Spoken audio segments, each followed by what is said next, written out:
अस्सलाम वालेकुम। आज हम लोगों ने अपर लिम्ब और लोअर लिम्ब करना है। ठीक है, अपर लिम्ब हम शुरू कर रहे हैं। चैप्टर नंबर 19 है, पेज नंबर 258 है। ठीक है, अपर लिम्ब हम लोग शुरू करने लगे हैं। पहला पॉइंट है 446, a patient had accident fractured surgical neck of humerus. तो सर्जिकल नेक के ऊपर हमारे पास सबसे कॉमनली क्या आती है? एक्सिलरी नर्व आती है। ठीक है, एक्सिलरी नर्व जो सी सर्जिकल नेक के ऊपर फ्रैक्चर हो रही होती है। सबसे कॉमन जो आपके पास डिसलोकेशन होती है वो इंटीरियर होती है। ठीक है, इंटीरियर भी हो सकती है, इंफीरियर भी हो सकती है। ठीक है, लेकिन कॉमनली आपके पास जो सी होती है वो जो कॉमन होती है वो इन्फीरियर होती है। ठीक है, इन्फीरियर वाली आपके पास ज़्यादा कॉमन होती है। जो वेसल आपके पास डैमेज होती है इसमें वो आपके पास पोस्टीरियर सर्कमफ्लेक्स ह्यूमरल आर्टरी होती है। ठीक है, जो पोस्टीरियर सर्कमफ्लेक्स ह्यूमरल आर्टरी है वो ज़्यादा कॉमनली डैमेज हो रही होती है सर्जिकल नेक ऑफ ह्यूमरस के फ्रैक्चर में। फिर आपके पास आ जाता है axillary nerve is most commonly damage in shoulder joint dislocation. Fracture of neck of humerus में आपके पास एक्सिलरी नर्व डैमेज होगी। After surgical neck of humerus there is loss of adduction and proximal arm lateral side sensations. ठीक है, तो proximal arm की lateral side की sensations loss हो रही हैं। सर्जिकल नेक ऑफ ह्यूमरस पे फ्रैक्चर है तो ये आपके पास एक्सिलरी नर्व हो जाएगी। ठीक है, फिर आपके पास आ जाते हैं with fracture of shaft of humerus. तो शाफ्ट ऑफ ह्यूमरस का अगर फ्रैक्चर होगा तो आपके पास लॉस हो जाएगी in sensations of the lateral cutaneous arm. फिर आपके पास आता है boy fell from bike and landed on his shoulder. He had his arm hanging by the side. Loss of innervation of lateral forearm. तो ये आपके पास nerve root क्या होगी? C5C6 होगी। कोई मुझे बता सकता है कि इसमें आपके पास कौन सी नर्व इन्वॉल्व है जिसकी रूट वैल्यू उसने C5C6 बताई हुई है? Which nerve is involve in fracture of humerus? तो आपके पास इसमें एक्सिलरी नर्व भी होती है, रेडियल नर्व भी होती है, मस्कुलोक्यूटेनियस नर्व भी होती है। Most common nerve injured in fracture of medial epicondyle of humerus. आपके पास मीडियल एपिकोंडाइल के ऊपर अल्लर नर्व जौन सी होती है वो डैमेज हो रही होती है। फिर आपके पास आ जाते हैं anterior and posterior humeral circumflex arteries are branches of the axillary nerve. Doctor Sadia सही कह रही है, मस्कुलोक्यूटेनियस नर्व होगी। ठीक है, यहाँ पे आपके पास मस्कुलोक्यूटेनियस नर्व होगी।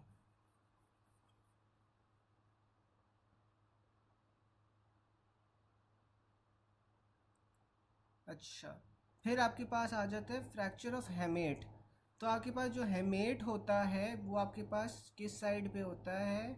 जो आपके पास हेमेट है ना, हेमेट आपके पास ये लैटरल साइड पे होती है। ठीक है, तो यहाँ पे अगर डैमेज हो जाए तो आपके पास अल्नर नर्व का डैमेज होगा। ठीक है, फिर आपके पास आ जाता है मिड शाफ्ट ऑफ ह्यूमरस पे कौन सी फ्रैक्चर होती है? मिड शाफ्ट ऑफ ह्यूमरस पे आपके पास radial nerve profunda brachii artery होती है। जो सर्जिकल नेक ऑफ ह्यूमरस होता है वहाँ पे एक्सिलरी नर्व होती है और साथ में आपके पास पोस्टीरियर सर्कमफ्लेक्स आर्टरी आ जाती है। मीडियल एपिकोंडाइल पे आपके पास अल्नर नर्व होती है। हुक ऑफ हेमेट आपके पास वहाँ पे अगर डैमेज हो जाए तो आपके पास अल्नर नर्व इफेक्ट होती है। नेक ऑफ फीमर के अंदर आपके पास क्या होती है? मीडियल सर्कमफ्लेक्स फेमोरल आर्टरी होती है जो कि एवास्कुलर नेक्रोसिस करवा रही होती है। नेक ऑफ फिबुला के ऊपर आपके पास कॉमन पेरोनियल नर्व डैमेज हो रही होती है। ठीक है, also remember fracture of neck of fibula results in damage to the anterior tibial artery. फिर अगर आप फॉल स्लीप कर जाओ over with arm over back of chair तो ये आपके पास रेडियल नर्व होती है जो कंप्रेस होती है। इसे हम सैटरडे नाइट पाल्सी भी कहते हैं। Attempt to cut wrist deep and below fracture retinaculum तो ये आपके पास क्या होगी? मीडियन नर्व होगी। Attempt to cut wrist structures damage superficial to flexor retinaculum तो ये आपके पास अल्नर नर्व और अल्नर आर्टरी हो जाएगी। यहाँ तक किसी को कोई क्वेश्चन हो या कोई चीज़ ना समझ आई हो?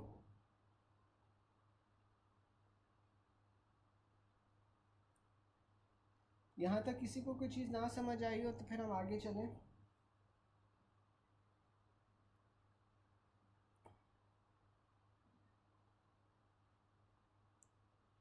फिर आपके पास आ जाता है patient came with foot drop, lateral popliteal nerve is damage, most common site of fracture. तो फुट ड्रॉप हुआ है, फुट ड्रॉप के बाद आपके पास लैटरल पोप्लिटियल नर्व डैमेज हो रही है तो ये आपके पास नेक ऑफ फिबुला होगी। A man got injured lateral side of upper leg, he is unable to dorsiflex. Dorsiflexion वो नहीं कर सक रहा तो ये आपके पास क्या है? नेक ऑफ फिबुला का फ्रैक्चर है। और नेक ऑफ फिबुला के अंदर आपके पास सबसे कॉमन कौन सी नर्व डैमेज होगी, कोई बता सकता है चैट बॉक्स के अंदर कि fracture of neck of fibula है तो इसमें आपके पास कौन सी नर्व डैमेज हो रही है जिस वजह से आपके पास डॉर्सीफ्लेक्शन नहीं होगी। फिर आपके पास आ रहा है बिल्कुल कॉमन पेरोनियल होगी। Hard blow to lateral side of right knee, neck of fibula fracture, तो आर्टरी कौन सी डैमेज हो रही है। अच्छा, अगर आपके पास नेक ऑफ फिबुला का फ्रैक्चर है और क्यों हो रहा है नेक ऑफ फिबुला का fracture, due to blow on lateral side of knee, तो ये आपके पास एंटीरियर टिबियल आर्टरी होगी। ठीक है, रिमेंबर इफ़ आस्क नर्व तो आपके पास कॉमन पेरोनियल होगी, आर्टरी अगर वो पूछ ले तो वो एंटीरियर टिबियल होगी। Complication of fracture of neck of femur, तो आपके पास वो क्या होता है, ए वैस्कुलर नेक्रोसिस आ जाता है। इन elderly female fracture of neck of femur occurred which is common delayed complication, तो आपके पास वो ए वैस्कुलर नेक्रोसिस होती है। और ए वैस्कुलर नेक्रोसिस किस आर्टरी की वजह से होती है, कोई चैट बॉक्स में बता सकता है। Shaft of humerus fracture, the nerve likely to be involve आपके पास कौन सी होती है, रेडियल और एक्सिलरी नर्व होती है। ठीक है, वैसे मोस्ट कॉमनली तो आपके पास शाफ्ट के ऊपर रेडियल नर्व होती है, लेकिन रेडियल नर्व अलहदा से ऑप्शन नहीं होगी, तो इसमें आपके पास जो बेस्ट ऑप्शन बन रही होगी वो रेडियल और एक्सिलरी की बन रही होगी। बिल्कुल मीडियल सर्कमफ्लेक्स होती है। फिर आपके पास आ जाता है fracture of shaft of humerus, artery कौन सी इन्वॉल्व है, आर्टरी में आपके पास प्रोफंडा ब्रेकिया आ जाती है। Pectoralis minor muscle damage due to fracture of coracoid process, तो आपको पता होगा कि जो आपके पास पैक माइनर होता है इसकी इंसर्शन आपके पास कोराकोइड प्रोसेस पे हो रही होती है, तो अगर कोराकोइड प्रोसेस का फ्रैक्चर हो जाएगा तो आपके पास पेक्टोरालिस माइनर मसल का डैमेज होगा। फिर आपके पास आ जाता है अ 22-year-old woman is admitted to the hospital after falling from a tree. Radiographical examination reveals fracture of hook of hamate, तो हुक ऑफ हेमेट के अंदर आपके पास नर्व कौन सी इंजर हो रही होती है, अल्नर नर्व होती है जो इंजर हो रही होती है fracture of hook of hamate पे। फिर आपके पास आ जाता है X-ray of an elbow of a 12-year-old girl, secondary ossification central last to appear on x ray, तो आपके पास ये कौन सी होती है, लैटरल एपिकोंडाइल होता है। ठीक है, जो कि एंड पे अपेयर होता है। अगर आप ऑर्डर ऑफ अपेयरेंस देखो तो ऑर्डर ऑफ अपेयरेंस में आप क्राइटॉल के निमोनिक से याद रख सकते हो।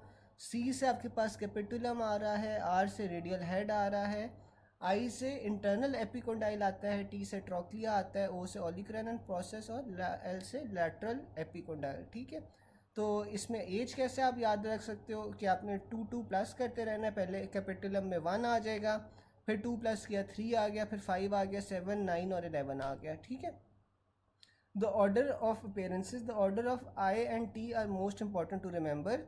The trochlear ossification center should not appear before the internal epicondyle ossification center.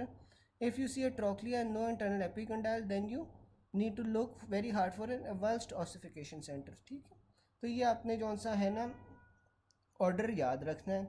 फिर आपके पास आ जाता है not supply bye median nerve, तो आपके पास वो अडक्टर पॉलिसिस होता है।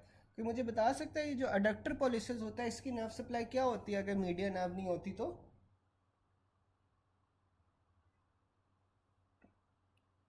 अडक्टर पॉलिसिस की क्या नर्व सप्लाई होगी,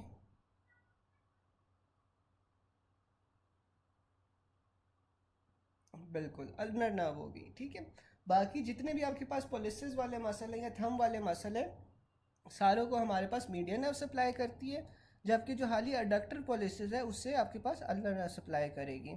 जो मीडियन नर्व सप्लाई कहाँ कहाँ कर रही है, लोफ मसल्स को करती है, जो इसके मोटर सप्लाई होती है ना वो लोफ मसल्स को होती है। एल से आपके पास लम्ब्राइकल्स आ जाते हैं फर्स्ट 2, फिर अपोनेंस पॉलिसिस आ जाता है, फिर अबडक्टर और फ्लेक्सर पॉलिसिस ब्रेविस आ जाता है। अगर हम क्यूटेनियस नर्व सप्लाई की बात करें तो इसमें आपके पास palmar aspect of lateral 3.5 fingers आ जाती है and distal half of dorsal aspect of each finger as well. तो क्यूटेनियस नर्व सप्लाई में आपके पास लैटरल 3.5 फिंगर्स आ जाती हैं और उसका पीछे वाला पार्ट आ जाता है। Also remember the carpal tunnel syndrome आपके पास मीडियन नर्व की कंप्रेशन की वजह से हो रहा होता है। मीडियन नर्व का डिफेक्ट होगा तो आपके पास थिनार वेस्टिंग हो जाएगी और पोजिशन ऑफ थंब जौन सी है वो लूज हो जाएगी। फिर आपके पास अल्नर नर्व आ जाती है, जो अल्नर नर्व होती है, अल्नर नर्व आपके पास 3rd और 4th लम्ब्राइकल्स को सप्लाई कर रही होती है। और साथ में जितने भी इंट्रोशियाए होते हैं, ठीक है, जो स्मॉल मसल्स ऑफ हैंड होते हैं उनसे अल्नर नर्व सप्लाई कर रही होती है। फिर आपके पास अडक्टर पोलिसेस आ जाता है, ठीक है, अडक्टर पोलिसेस आपके पास अल्नर नर्व से सप्लाई होता है। Short muscles of little finger सारी जौन सी हैं, अडक्टर डिजिटी मिनिमी आ गई, फ्लेक्सर डिजिटी मिनिमी आ गई, अपोनेंस डिजिटी मिनिमी आ गई, ये सारे आपके पास अल्नर नर्व से सप्लाई हो रहे होते हैं। Supply skin over the medial side of back of the hand, medial 1.5 fingers over the proximal phalanges, ठीक है। तो आप ये डायग्राम में देख सकते हो कि मीडियल 1.5 बैक साइड पे, ठीक है, और medial 1.5 fingers over the proximal phalanges पे आपके पास ये सप्लाई कर रही होती है। फिर आपके पास रेडियल नर्व आ जाती है। रेडियल नर्व में क्या करवा रही होती है, बेसिकली एक्सटेंशन करवा रही होती है। Patient is unable to extend his metacarpophalangeal joints, abduct and extend his thumb, तो उसकी सेंसेशंस इंटैक्ट हैं। तो सेंसेशंस इंटैक्ट होंगी तो ये आपके पास deep branch of radial nerve को आपने प्रेफर करना है over radial nerve. It also comes as a 15-year-old male after injury to his left elbow region presents with inability to extend his metacarpopharyngeal joints of fingers and can't abduct and extend the thumb, but sensations are intact। तो ये आपके पास radial nerve है, उसकी भी deep branch है। During its course in the upper limb, the radial nerve lies spiral groove of humerus. तो ये आपके पास रेडियल ग्रूव भी कहते हो, आप इसे स्पायरल ग्रूव भी कहते हो, ये शाफ्ट ऑफ ह्यूमरस में होता है और इसके अंदर आपके पास रेडियल नर्व जौन सी है वो लायकारी होती है। फिर आपके पास आ जाता है पेशेंट है trauma to arm during game, now root of thumb is numb, और वो फिस्ट को ओपन नहीं कर पा रहा, यानी कि एक्सटेंशन नहीं कर पा रहा, तो ये आपके पास फिर रेडियल नर्व की इंजरी होगी। Loss of sensations laterally on the dorsum of hand due to which of the following, तो आपके पास वो रेडियल नर्व होगी। Injury in the region of anatomical snuff box resulted in severe bleeding, most likely injury to which artery, तो आपके पास ये radial artery हो जाएगी जो एनाटॉमिकल स्नफ बॉक्स पे होती है। फिर आपके पास आ जाता है damage to medial epicondyle which most likely cause damage to which muscle, तो मीडियल एपिकोंडाइल का अगर डैमेज हो रहा है तो वहाँ से क्या पास कर रही होती है, अल्नर नर्व, और अल्नर नर्व जौन सी होती है वो अडक्टर पॉलिसिस को सप्लाई कर रही होती है। A boy falls down and fractures his medial epicondyle of humerus resulting in damage to the ulnar nerve. Sensation in which area would be affected, तो आपके पास वो distal palmar aspect आ जाता है medial 1/3 of hand का। Injury to ulnar nerve behind medial epicondyle, तो यहाँ पे आपके पास medial epicondyle के पीछे ulnar nerve होती है, उसकी इंजरी हो जाए तो आपके पास medial 1/3 of palmar और dorsal aspect पे sensations lose हो जाएंगी। Sparing of lateral part of thenar eminence with conspicuous wasting of other small muscles, तो ये आपके पास अल्नर नर्व होगी। After an incised wound at the front of the wrist, patient unable to perform adduction of thumb and abduction of little finger, sensation of the skin and palm were intact, तो ये आपके पास deep ulnar nerve आ रही है, ठीक है। यहाँ तक किसी को कोई क्वेश्चन हो?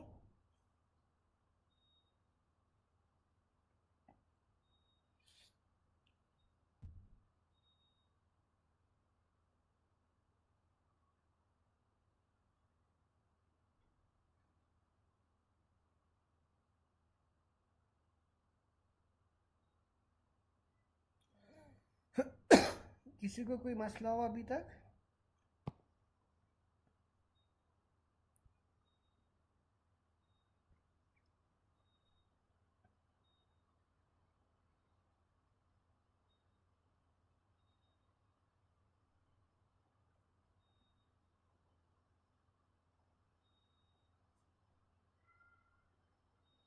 अच्छा, डॉक्टर बलोच पूछ रहे हैं loss of sensations laterally on dorsum of hand. तो अब ये देखो, आप डॉक्टर बलोच आप ना ऊपर वाली डायग्राम देखो, आप ऊपर वाली डायग्राम में आपको क्या नज़र आ रहा है कि जो आपके पास लैटरल 3.5 फिंगर्स है ना, लैटरल 3.5 फिंगर्स के अंदर जो आगे वाली साइड है, जो पाल्मर एस्पेक्ट है, वो वहाँ पे कौन सी नर्व सप्लाई कर रही है, मीडियन नर्व सप्लाई कर रही है, ठीक है। और जो आपके पास डिस्टल एस्पेक्ट है ना ऑफ द जो पीछे वाला हाथ है, पीछे वाले हाथ का आपके पास जो डिस्टल एस्पेक्ट है उससे तो मीडियन नर्व कर रही है, लेकिन जो आपके पास प्रॉक्सिमल एस्पेक्ट है आपके पास डॉर्सम ऑफ हैंड का, वहाँ पे रेडियल नर्व है, ठीक है। तो ये आप देखो फिर loss of sensations laterally on dorsum of hand. ठीक है, तो डॉर्सम ऑफ हैंड पे मेन आपके पास कौन सी नर्व आ रही है, वो रेडियल नर्व आ रही है। मीडियल नर्व भी आपके पास डॉर्सम ऑफ हैंड को सप्लाई कर रही है, लेकिन वो प्रोक्सिमल पोर्शन, वो डिस्टल पोर्शन हाली थोड़ा सा जौन सा है ना, वो मीडियल नर्व से सप्लाई हो रहा है, लेकिन बाकी सारा का सारा जो है वो रेडियल नर्व से ही सप्लाई हो रहा है लैटरली। डॉक्टर बलोच सही है, इस वजह से ये रेडियल नर्व है। पीछे वाली साइड का वो बोल रहे हैं ना, तो पीछे वाली साइड पे जो आपके पास मेन नर्व है वो रेडियल नर्व है। ठीक है, डॉर्सम ऑफ हैंड पे।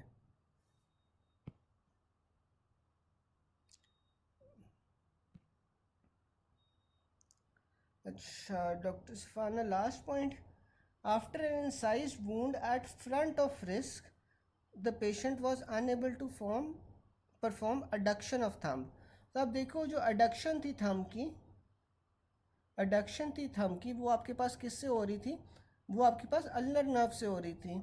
And abduction of little finger की तो जितने भी सारी चीज़ें थी वो आपके पास डिजिटी मिनिमी के आपके पास अल्नर नर्व ही कर रही थी। Sensation of skin of palm were intact, जो पाम की सेंसेशंस हैं वो इंटैक्ट हैं, तो इसलिए आपके पास डीप अल्नर नर्व होगी। क्योंकि आपके पास जो सेंसेशंस होती हैं वो आपके पास सुपरफिशियल क्यूटेनियस ब्रांच होती है ना अल्नर नर्व की, जो लेके जा रही होती है। तो अगर वो इंटैक्ट है तो फिर आपके पास डीप ब्रांच होगी, क्योंकि जो डीप ब्रांच होती है वही मोटर मूवमेंट्स करवा रही होती है। ठीक है डॉक्टर सफाना, समझ आ गया आखिरी point?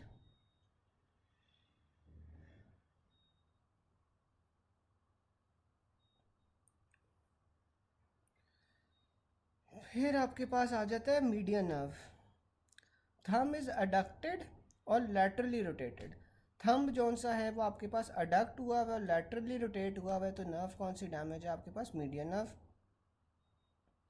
Patient can't oppose thumb and little finger, तो ये आपके पास मीडियन नर्व का डैमेज, और मसल कौन सा, अपोनेंस पोलिसिस है।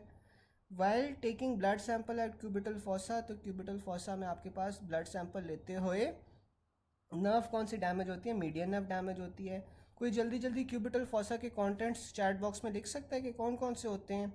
After trauma patient loses sensory sensation of lateral palmar surface of hand and unable to flex index finger, तो ये आपके पास कहाँ पे लीजन होगी, मीडियन नर्व पे। ठीक है, इंडेक्स फिंगर पे आपके पास मीडियन नर्व होती है। बिल्कुल MBBR होता है इसका निमोनिक। फिर आपके पास आ जाता है patient comes with history of tingling sensations of hand and inability to grip things properly, तो उसने बताया हुआ है कि साथ में थिनार मसल्स की वेस्टिंग है, तो ये आपके पास मीडियन नर्व आ जाएगी। फिर आपके पास वही सारा आ रहा है, कार्पल टनल सिंड्रोम में आपके पास थिनार एमिनेंस लॉस हो जाती है क्योंकि मीडियन नर्व की कंप्रेशन होती है। ठीक है, फिर आपके पास आ रहा है median nerve damage above flexor retinaculum, thenar sensation also lost, तो ये आपके पास ऑपोजिशन ऑफ थंब नहीं हो पाएगी। कार्पल टनल सिंड्रोम आपके पास मिक्स एडीमा या हाइपोथायराइडिज्म में हो रहा होता है। यहाँ तक किसी को कोई क्वेश्चन तो नहीं है?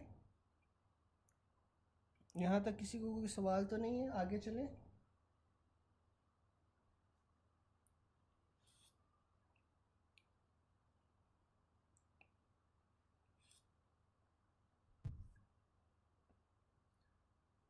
अच्छा, अब आपके पास जो पहली दो लम्ब्राइकल्स थी वो आपके पास कहाँ से सप्लाई हो रही थी, मीडियन नर्व से। मीडियन नर्व का जो निमोनिक था वो क्या था, लोफ था।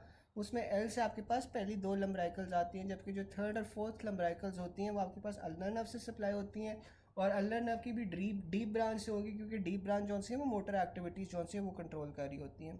शॉर्ट मसल्स ऑफ हैंड आपके पास T1 से सप्लाई होती है। Ulnar nerve lesion at medial malleolus will affect which muscles, तो आपके पास वो मीडियल टू लम्ब्राइकल्स होते हैं। ठीक है, फिर ब्रेकियल प्लेक्सस आ जाता है। ब्रेकियल प्लेक्सस हमारे पास कहाँ से शुरू होता है, वो हमारे पास जौन सा है ना रूट से शुरू होता है। Remember to drink cold beer, हमने ये निमोनिक किया था ना, तो रूट्स में हमारे पास आ जाता है C5 C6 C7 C8 T1। ठीक है, अब जो आपके पास रूट्स होती हैं वो मिलके आपके पास ट्रंक बना रही होती हैं। C5 और C6 मिलके आपके पास सुपीरियर ट्रंक बना रही होती हैं। C7 एज इट इज़ जाके मिडल ट्रंक बना रहे होते हैं। C8 और T1 जाके मिलके आपके पास इन्फीरियर ट्रंक बना रही होती हैं। ठीक है, ये आपके पास ट्रंक बन गई। अब ट्रंक जो सा है वो दो डिविजन्स के अंदर डिवाइड हो जाता है। दो डिविजन्स सारे ट्रंक्स की इंटीरियर और पोस्टीरियर डिविजन्स होती हैं। अब जो तीनों पोस्टीरियर डिविजन्स होती हैं,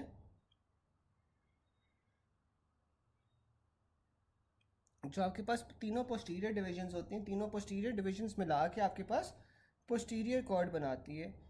डॉक्टर शामी निमोनिक था, remember to drink cold beer, ठीक है। तो ये आपके पास root, trunk, number 2 drink, D से आपके पास डिविजन्स, फिर कॉर्ड्स आ जाती है ना, और फिर आपके पास ब्रांचेस आ जाती हैं, ठीक है। तो ये निमोनिक था।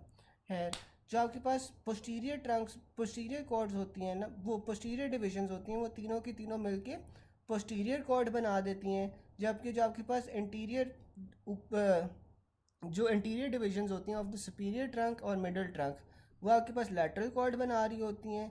जबकि आपके पास जो interior division of the posterior trunk है, इंफीरियर ट्रंक है, वो आपके पास फिर मीडियल कॉर्ड बना रही होती है, ठीक है। फिर ये आपके पास जौन सा है कॉर्ड्स बन गई, कॉर्ड से फिर आपके पास फिर ब्रांचेज आ जाती हैं। जो अल्नर नर्व है वो आपके पास मीडियल कॉर्ड से आ रही होती है, ठीक है। पोस्टीरियर कॉर्ड से आपके पास रेडियल और एक्सिलरी आ रही होती है, और फिर आपके पास जो लैटरल कॉर्ड है वहाँ से मस्कुलोक्यूटेनियस आ रही होती है, ठीक है। फिर आपके पास आ जाता है C6 से आपके पास आ रही होती है dorsal scapular, C5, C6, C7 से आपके पास लॉन्ग थोरैसिक आ रही होती है, ठीक है। फिर आपके पास जो सुपीरियर ट्रंक है, सुपीरियर ट्रंक से आपके पास जौन सी है वो क्या आ रही होती है, एक सेकेंड, जो आपके पास सुपीरियर ट्रंक है वहाँ से आपके पास आ रही होती है सुप्रास्कैपुलर और सुप्रास्कैपुलर और सबक्लेवियन, ठीक है। सुप्रास्कैपुलर और सबक्लेवियन आ रही होती है। फिर आपके पास जो पोस्टीरियर लैटरल कॉर्ड है, लैटरल कॉर्ड से आपके पास आ रही होती है लैटरल कॉर्ड्स, ये बल्कि अभी हम नीचे पढ़ लेते हैं। ब्रांचेस ऑफ ब्रेकियल रूट्स में आपके पास क्या है, लॉन्ग थोरैसिक नर्व है। लॉन्ग थोरैसिक नर्व आपके पास C5, C6, C7 से आ रही होती है, और ये सेरेटस इंटीरियर को सप्लाई कर रही होती है। दूसरा आपके पास डोर्सल स्कैपुलर आ रही होती है, डोर्सल स्कैपुलर C5 की ब्रांच होती है, और ये रोम्बॉइड मसल्स को सप्लाई कर रही होती है। फिर आपके पास ब्रांचेस ऑफ ट्रंक्स आ जाती हैं। ब्रांचेस ऑफ ट्रंक्स में आपके पास क्या आ जाती है, सुप्रास्कैपुलर नर्व। जो आपके पास सुप्रास्कैपुलर नर्व है वो C5, C6 उसका रूट वैल्यू होता है, और फिर आपके पास नर्व टू सबक्लेवियस आ जाती है, जो आपके पास अपर ट्रंक से आ रही हैं दो। फिर आपके पास कॉर्ड्स की ब्रांचेस आ जाती हैं। कॉर्ड्स में आपके पास लैटरल कॉर्ड से क्या आ रहा है, लैटरल कॉर्ड से 2L1M, ठीक है। 2LM इसमें लैटरल पेक्टोरल नर्व है और lateral root of median nerve है, साथ में मस्कुलोक्यूटेनियस नर्व है। फिर आपके पास मीडियल कॉर्ड आ जाता है। मीडियल कॉर्ड का क्या निमोनिक है, 4MU। मीडियल कॉर्ड से आपके पास medial pectoral nerve, medial cutaneous nerve of arm, medial cutaneous nerve of forearm, medial root of medial nerve, और साथ में फिर अल्नर नर्व आ रही होती है। फिर आपके पास पोस्टीरियर कॉर्ड आ जाता है। पोस्टीरियर कॉर्ड में आपके पास 2 स्टार निमोनिक है, 2 एसेज हैं, अपर और lower subscapular, thoracodorsal nerves, axillary nerve और रेडियल नर्व। ये आपके पास सारी की सारी पोस्टीरियर कॉर्ड से आ रही होती हैं। उम्मीद है कि आप लोगों को ब्रेकियल प्लेक्सस अब याद होगा। Brachial plexus block, patient still feels pain on lateral aspect of forearm. तो lateral aspect of forearm पे आपके पास क्या आती है, मस्कुलोक्यूटेनियस नर्व आती है।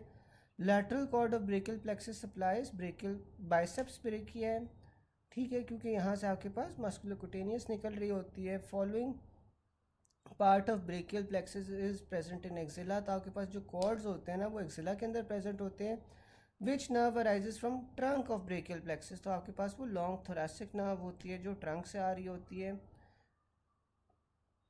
विच पार्ट या branch of brachial plexus has terminal branch that supplies the skin on the medial side of arm. तो आपके पास वो मीडियल कॉर्ड होगा। Upper brachial artery involves ventral rami of C5, C6। A patient presented in ER following RTA with damage of lateral cord of brachial plexus, which of the following will be affected। तो आपके पास वो pack major होता है, ठीक है। फिर आपके पास आ जाता है विच of the following part of brachial plexus is branches that supply the extensor muscles of the arm. तो आपके पास पोस्टीरियर कॉर्ड जौन सा होता है वो रेडियल नर्व बना रहा होता है, इस वजह से वो posterior aspect of posterior cord वहाँ से एक्सटेंसर मसल्स को सप्लाई करते हैं। गाइस ये ब्रेकियल प्लेक्सस में कोई क्वेश्चन हो या इससे पीछे जो जो पढ़ा है कोई क्वेश्चन है?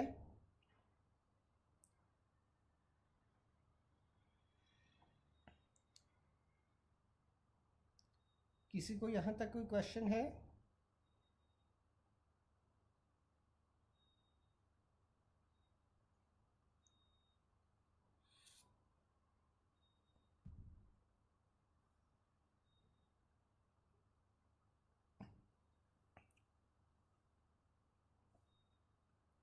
अच्छा, फिर आपके पास आ जाता है कि थंब जौन सा है वो अडक्ट हो रहा है और लैटरली रोटेट हो रहा है। तो आपके पास नर्व कौन सी डैमेज है? थंब के अडक्ट और लैटरली रोटेट होने से आपके पास मीडियन नर्व डैमेज होती है। अब इंजरी टू अपर ट्रंक, अगर ब्रेकियल प्लेक्सस की अपर ट्रंक में इंजरी होगी तो आपके पास अर्ब्स पाल्सी हो जाता है। अर्ब्स पाल्सी के अंदर क्या होता है कि आर्म जौन सी है वो साइड के ऊपर हैंग करी होती है, आर्म अडक्टेड होती है यानी कि अंदर की तरफ, मीडियली रोटेटेड होती है, एक्सटेंडेड होती है और प्रोनेटेड होती है। इसे आप वेटर टिप हैंड भी कहते हो। जबकि अगर आपके पास लोअर ट्रंक पे इंजरी हो जाए तो आपके पास क्लम्पकीज पैरालिसिस होता है। क्लम्पकीज पैरालिसिस में आपके पास क्या होता है? डिफॉर्मिटी होती है जिसमें क्लॉ हैंड होता है और साथ में हॉर्नर सिंड्रोम होता है। फिर आपके पास आ जाती है injury of long thoracic nerve. जो आपके पास लॉन्ग थोरैसिक नर्व की इंजरी होती है it is nerve to serratus anterior. इसमें डिफॉर्मिटी क्या होती है? विंगिंग ऑफ स्कैपुला हो जाती है, loss results in loss of pushing and punching action. ठीक है, और आर्म जौन सा है वो 90 डिग्री से ऊपर रेज नहीं हो पाता, यानी ओवर हेड अबडक्शन नहीं हो पाती। फिर आपके पास रेडियल नर्व की इंजरी आ जाती है। रेडियल नर्व हमें पता है कि मिड शाफ्ट ऑफ ह्यूमरस से स्पाइरल ग्रूव के अंदर होती है। इसमें डिफॉर्मिटी क्या होगी? रिस्ट ड्रॉप होगा और अनएबल टू एक्सटेंड फिंगर्स होगी। और फिर आपके पास इंजरी टू मीडियन नर्व आ जाती है। मीडियन नर्व जौन सी होती है कोर्स मूवमेंट को कंट्रोल कर रही होती है, इसीलिए आप इसे लेबरर्स नर्व कहते हो। और मीडियन नर्व की इंजरी में आपके पास एप थंब डिफॉर्मिटी हो जाती है जिसमें आपके पास थिनार मसल्स का पैरालिसिस हो जाता है। थंब जौन सा है वो अडक्टेड होगा, अंदर की तरफ होगा और साथ में लैटरली रोटेटेड होगा। और पोजीशन ऑफ थंब लूज हो जाती है और the patient is unable to pick up a pen with thumb and index fingers, क्योंकि अपोनेंट्स पोलेसिस भी इसी को सप्लाई कर रहा होता है। फिर आपके पास इंजरी टू अल्नर नर्व आ जाती है। इंजरी टू अल्नर नर्व जौन सी होती है उसे आप म्यूजिशियंस नर्व भी कहते हैं और वो फाइन मोटर मूवमेंट्स को कंट्रोल कर रही होती है। इसमें डिफॉर्मिटी की वजह से आपके पास क्लॉ हैंड आ जाता है। Flexion of terminal phalanges of ring and little finger is lost. फिर उसने निमोनिक बताया बाय डॉक्टर क्यूबा। इसमें जो रिस्ट ड्रॉप है वो रेडियल नर्व की वजह से होती है, क्लॉ हैंड अल्नर नर्व की वजह से होता है और एप हैंड आपके पास मीडियन नर्व की इंजरी की वजह से होता है। बाकी वो पॉइंट्स में बता रहा है कि मस्कुलोक्यूटेनियस नर्व इंजरी होगी तो आपके पास क्या होगा? वीक फ्लेक्शन होगी एट एल्बो और साथ में सुपिनेशन जौन सी है वो लॉस होगी। ठीक है, अब देखो जो मस्कुलोक्यूटेनियस है उसने बाइसेप्स को सप्लाई करना है। बाइसेप जौन से होते हैं आर इन्वॉल्व इन फ्लेक्शन और साथ में सुपिनेशन, तो ये आपके पास मसले मसाइल हो जाएंगे अगर मस्कुलोक्यूटेनियस नर्व की इंजरी होगी। गाइस यहाँ तक कोई चीज़ ना समझ आई हो मुझे ज़रा आप 2 मिनट दें, मैं ज़रा पानी पी के आ रहा हूँ। मैं पानी पी के आ रहा हूँ, आप मुझे यहाँ तक बताएं, कोई क्वेश्चन हो तो मैं आंसर करता हूँ।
अच्छा चले, हम लोग थे रेडियल नर्व पे, हम सबसे पहले कर रहे थे।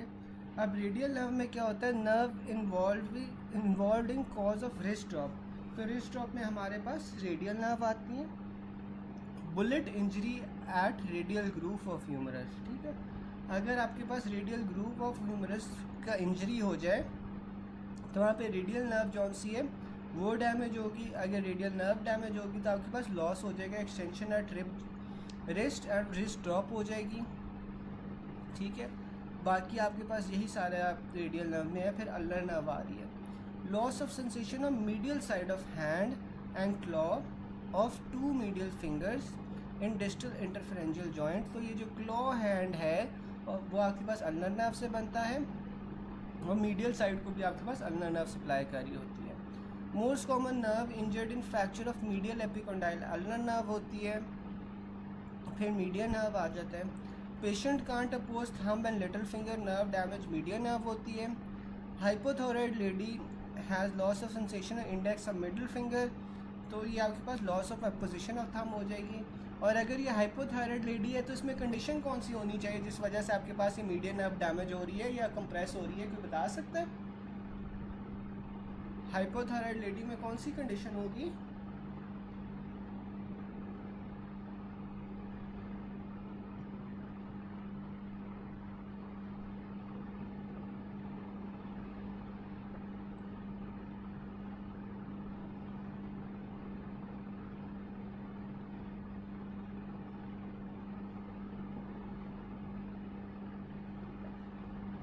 बिल्कुल कार्पल टनल सिंड्रोम होगा।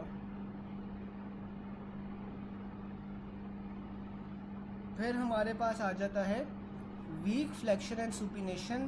तो आपके पास नर्व कौन सी डैमेज होती है? मस्कुलोक्यूटेनियस होती है। अच्छा, वैसे मुझे कोई बता सकता है कि सुपिनेशन एक तो बाइसेप्स करवा रहे हैं ना, और बाइसेप्स को मस्कुलोक्यूटेनियस नर्व सप्लाई करती है। दूसरा सुपिनेशन मसल कौन सा करवा रहा होता है? सुपिनेटर। और सुपिनेटर को आपके पास कौन सी नर्व सप्लाई करती है? कोई चैट बॉक्स में बता सकता है कि सुपिनेटर को कौन सी नर्व सप्लाई करती है?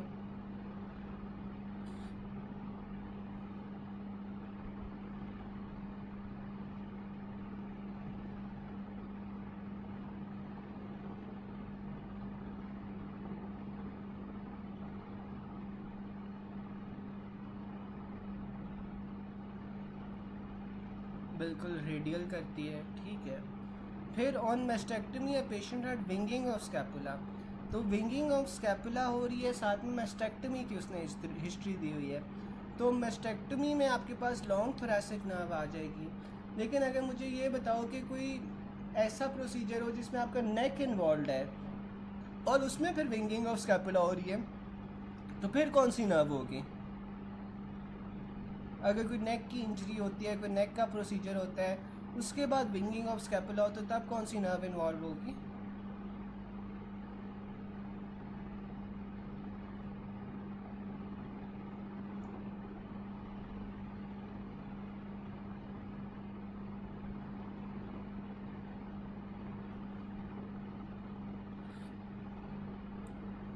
बिल्कुल एसेसरी नर्व होगी, ठीक है। फिर आपके पास आ जाता है circumduction is a combination of adduction, abduction, flexion and extension, ठीक है। तो जो सर्कमडक्शन होती है that is a combination of abduction, adduction, flexion और extension. The patient had an axillary injury after which there was loss of flexion at elbow and supination. तो ये musculocutaneous nerve है। फिर आपके पास आ जाता है A 32-year construction worker arrives in emergency department after accident. The tendon of bicep brachia at the elbow has been severed by a laceration that extends 2 cm medially from the tendon. So, which of the following structures is likely to have been injured by medial extension of the laceration? तो ये आपके पास brachial artery होती है, ठीक है। और brachial artery के साथ आपके पास 2 veins parallel रन कर रही होती हैं और इन्हें हम क्या कहते हैं? वीना कॉमिटेंटिस कहते हैं, ठीक है। ये मैंने आप लोगों का अगर डायग्राम हो तो आपको डायग्राम में दिखाई भी थी, अगर याद हो तो। ये जो आपके पास ब्रेकियल आर्टरी होती है, ब्रेकियल आर्टरी के साथ 2 वेन्स इन पैरेलल रन कर रही होती हैं जिन्हें हम वीना कॉमिटेंटिस कहते हैं। डेल्टॉइड मसल की इनर्वेशन हो रही होती है बाय द एक्सिलरी नर्व। फिर आ जाता है आपके पास patient at RTA, his right upper limb is hanging and there is no loss of skin sensations. तो ये आपके पास loss and there is loss of skin sensation on lateral side of arm. तो ये आपके पास एक्सिलरी नर्व होगी। Damage to upper brachial plexus causes violent separation of neck and shoulder. A 2-year-old girl presents in OPD with history of forceps delivery. She is unable to abduct left shoulder and loss of active flexion of left elbow and inability to supinate। तो ये आपके पास injury कहाँ की है? अपर brachial plexus की। और ये जो अपर ब्रेकियल प्लेक्सस की इंजरी होती है इसे आप क्या कहोगे फिर? ये क्या कंडीशन हो जाएगी हमारे पास?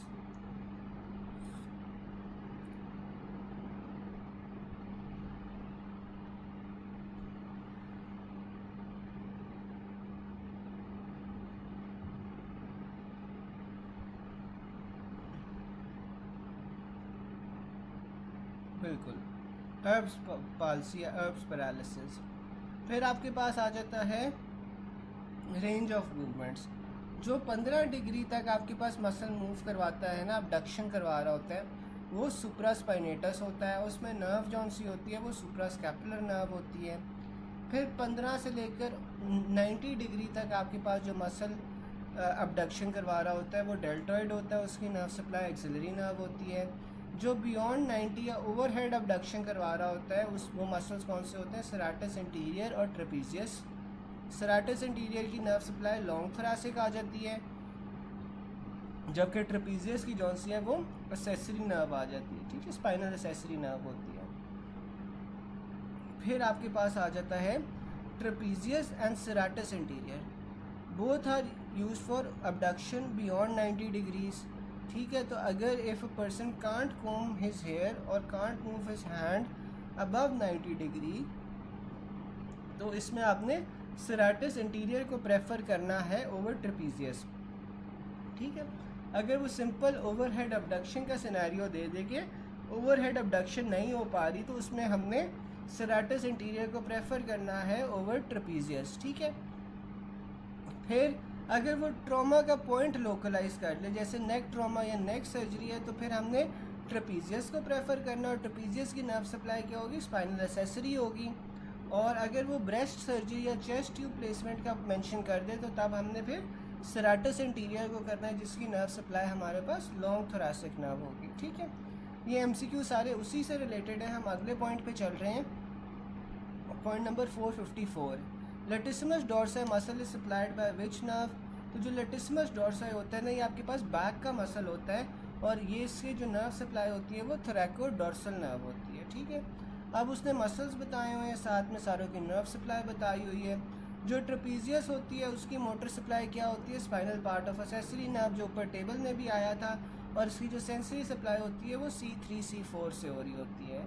जो लेटिसिमस डोर्साई या लेटिसिमस डोर्साई की आपके पास थोरैकोडोर्सल नर्व होती है। लेवेटर स्कैपुला की आपके पास C3 C4 होती है, साथ में डोर्सल स्कैपुलर नर्व होती है। जो रोम्बॉइड्स होते हैं, रोम्बॉइड्स की आपके पास हाली डोर्सल स्कैपुलर नर्व होती है।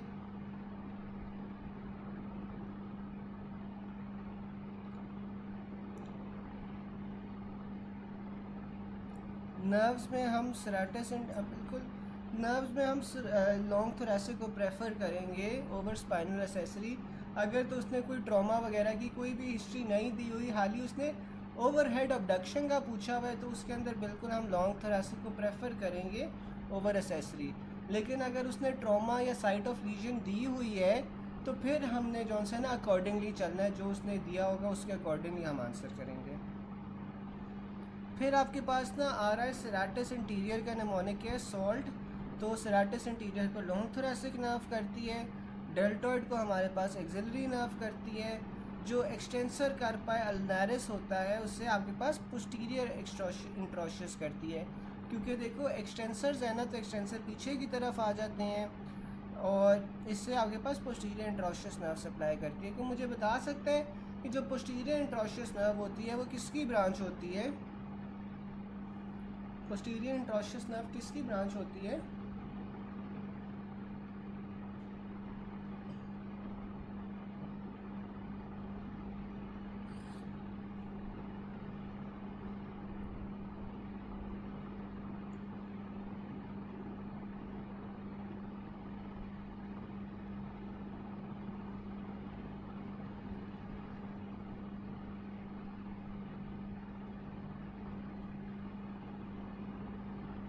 बाकी क्यों नहीं कोई जवाब दे रहा? डॉक्टर आमील ने बताया, डॉक्टर सातिया ने बताया, बाकी कहाँ पे है यार? बाकी लोग भी बताओ। पोस्टीरियर इंट्रोशियस किसकी ब्रांच है?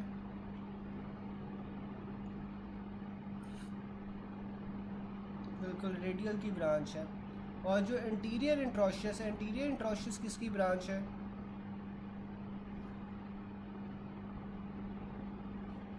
एंटीरियर इंट्रोशियस किसकी ब्रांच होगी?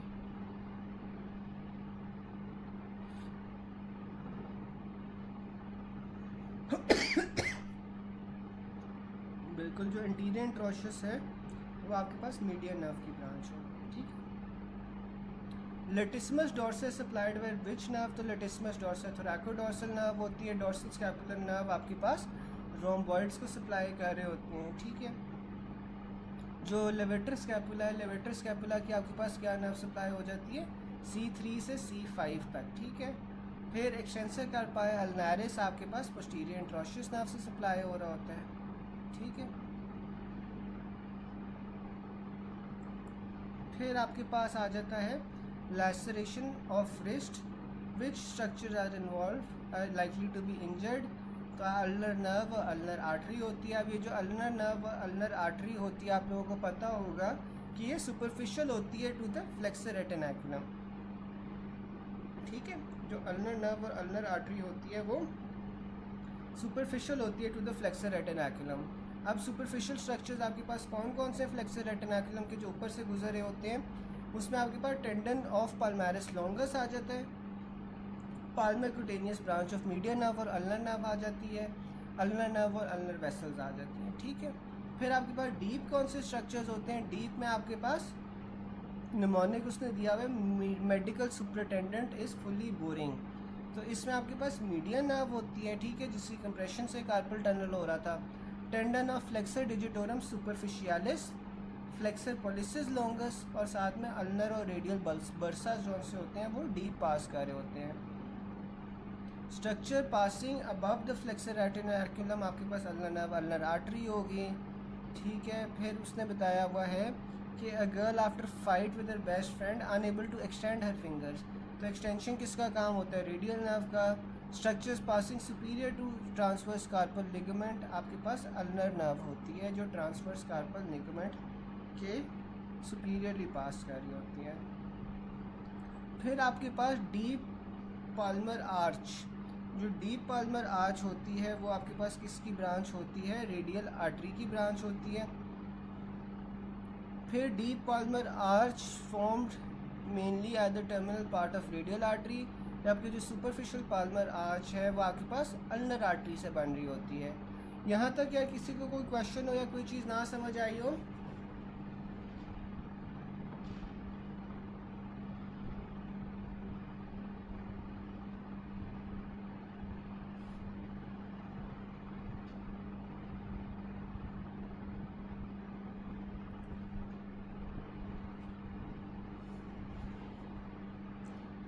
यहाँ तक किसी को कोई चीज़ ना समझ आई हो?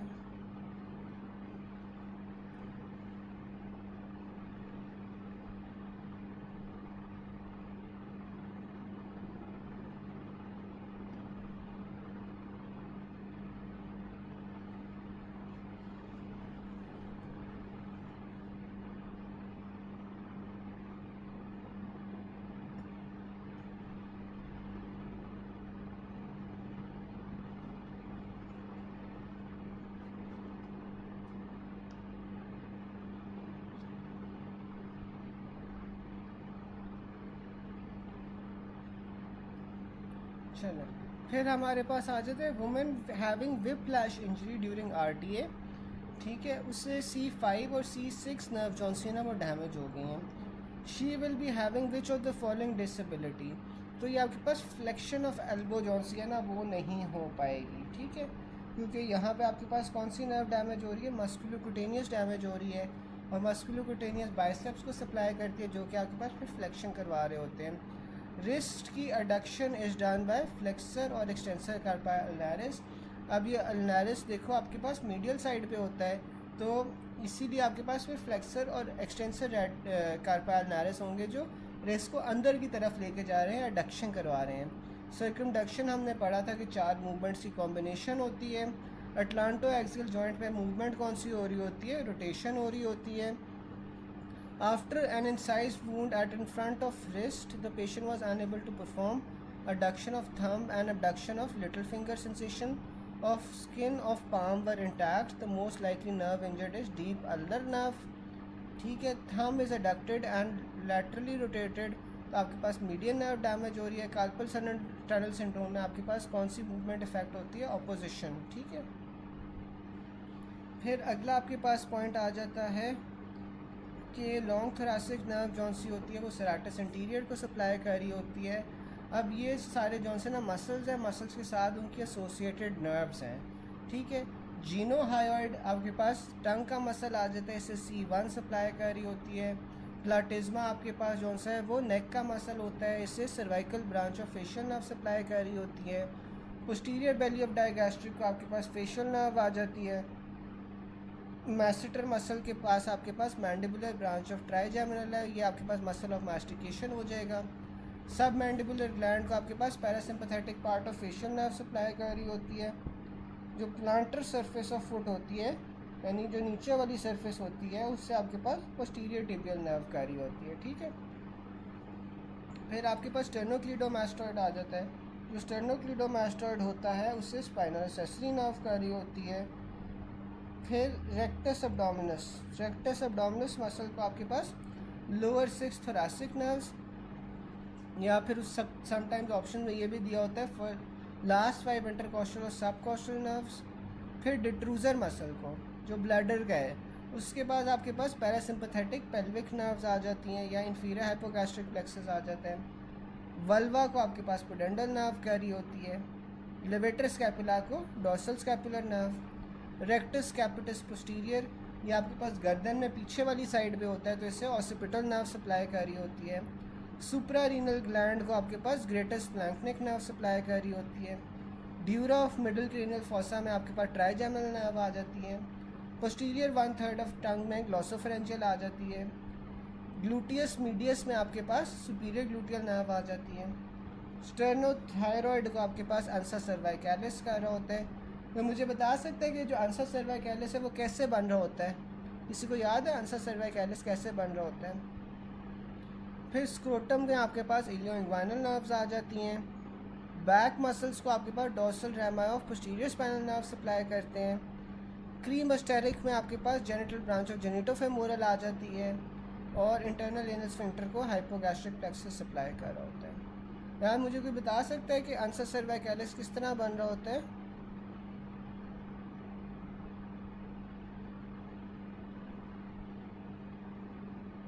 बिल्कुल C1, C2, C3 और साथ में आपके पास हाइपोग्लॉसल नर्व आती है। ठीक है, डॉक्टर सादिया सही कह रहे हैं, C1, C2, C3 और साथ में हाइपोग्लॉसल। बिल्कुल। अच्छा, ये गाइस हमारा अपर लिम्ब हो गया है। ठीक है, 2-3 मिनट का ब्रेक ले लें, फिर हम इसके बाद ना लोअर लिम्ब शुरू करते हैं। ठीक है, अपर लिम्ब हो गया हमारा, उसके बाद 2-3 मिनट का आप लोग ब्रेक ले लो, पानी शानी पी लो, फिर हम लोअर लिम्ब शुरू करते हैं। ठीक है,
चले डॉक्टर हमारा, आप 2-4 मिनट और ब्रेक ले लो, 2 मिनट और ब्रेक ले लो, फिर जौन सा हम शुरू करते हैं।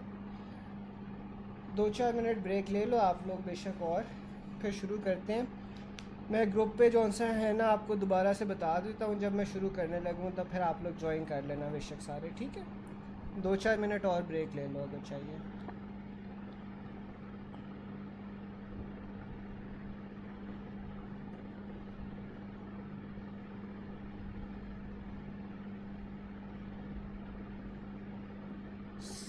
नाइन फाइव तक हम शुरू कर देते हैं गैस, 4 मिनट की और ब्रेक ले लो, ठीक है। 9:05 तक शुरू कर देते हैं, मैं ग्रुप पे मैसेज कर दूंगा।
अच्छा, हम लोग अपना लोअर लिम्ब शुरू करने लगे हैं। ठीक है, लोअर लिम्ब में हमारे पास चैप्टर नंबर 20 है, पेज नंबर हमारे पास 266 है। तो इसमें ना सबसे पहला जो पूरा पॉइंट है ना वो इसी के अराउंड रिवॉल्व करता है कि जो आपके पास इंटीरियर क्रूशिएट लिगामेंट होता है ना वो आपके पास प्रिवेंट करता है backward sliding of femur on the tibia. ठीक है, तो जो इंटीरियर क्रूशिएट लिगामेंट है वो आपके पास प्रिवेंट कर रहा है backward sliding of femur on tibia and insert करता है लैटरली। जबकि आपके पास जो पोस्टीरियर क्रूशिएट लिगामेंट है वो प्रिवेंट करता है forward sliding of femur on tibia और ये इंसर्ट होता है medially. Interior dislocation of tibia on femur is prevented by interior cruciate ligament. और जो आपके पास पोस्टीरियर क्रूशिएट लिगामेंट है, पोस्टीरियर क्रूशिएट लिगामेंट जो सा होता है वो आपके पास इंटीरियर डिसलोकेशन ऑफ फीमर को प्रिवेंट करता है ऑन टिबिया। ठीक है, तो अगर आपके पास टिबिया की इंटीरियर डिसलोकेशन आ रही है तो तब आपके पास जौन सा है वो इंटीरियर क्रूशिएट लिगामेंट है। टिबिया की आगे डिसलोकेशन होगी तो फीमर की पीछे डिसलोकेशन हो जाएगी, ये इंटीरियर क्रूशिएट लिगामेंट में होगा।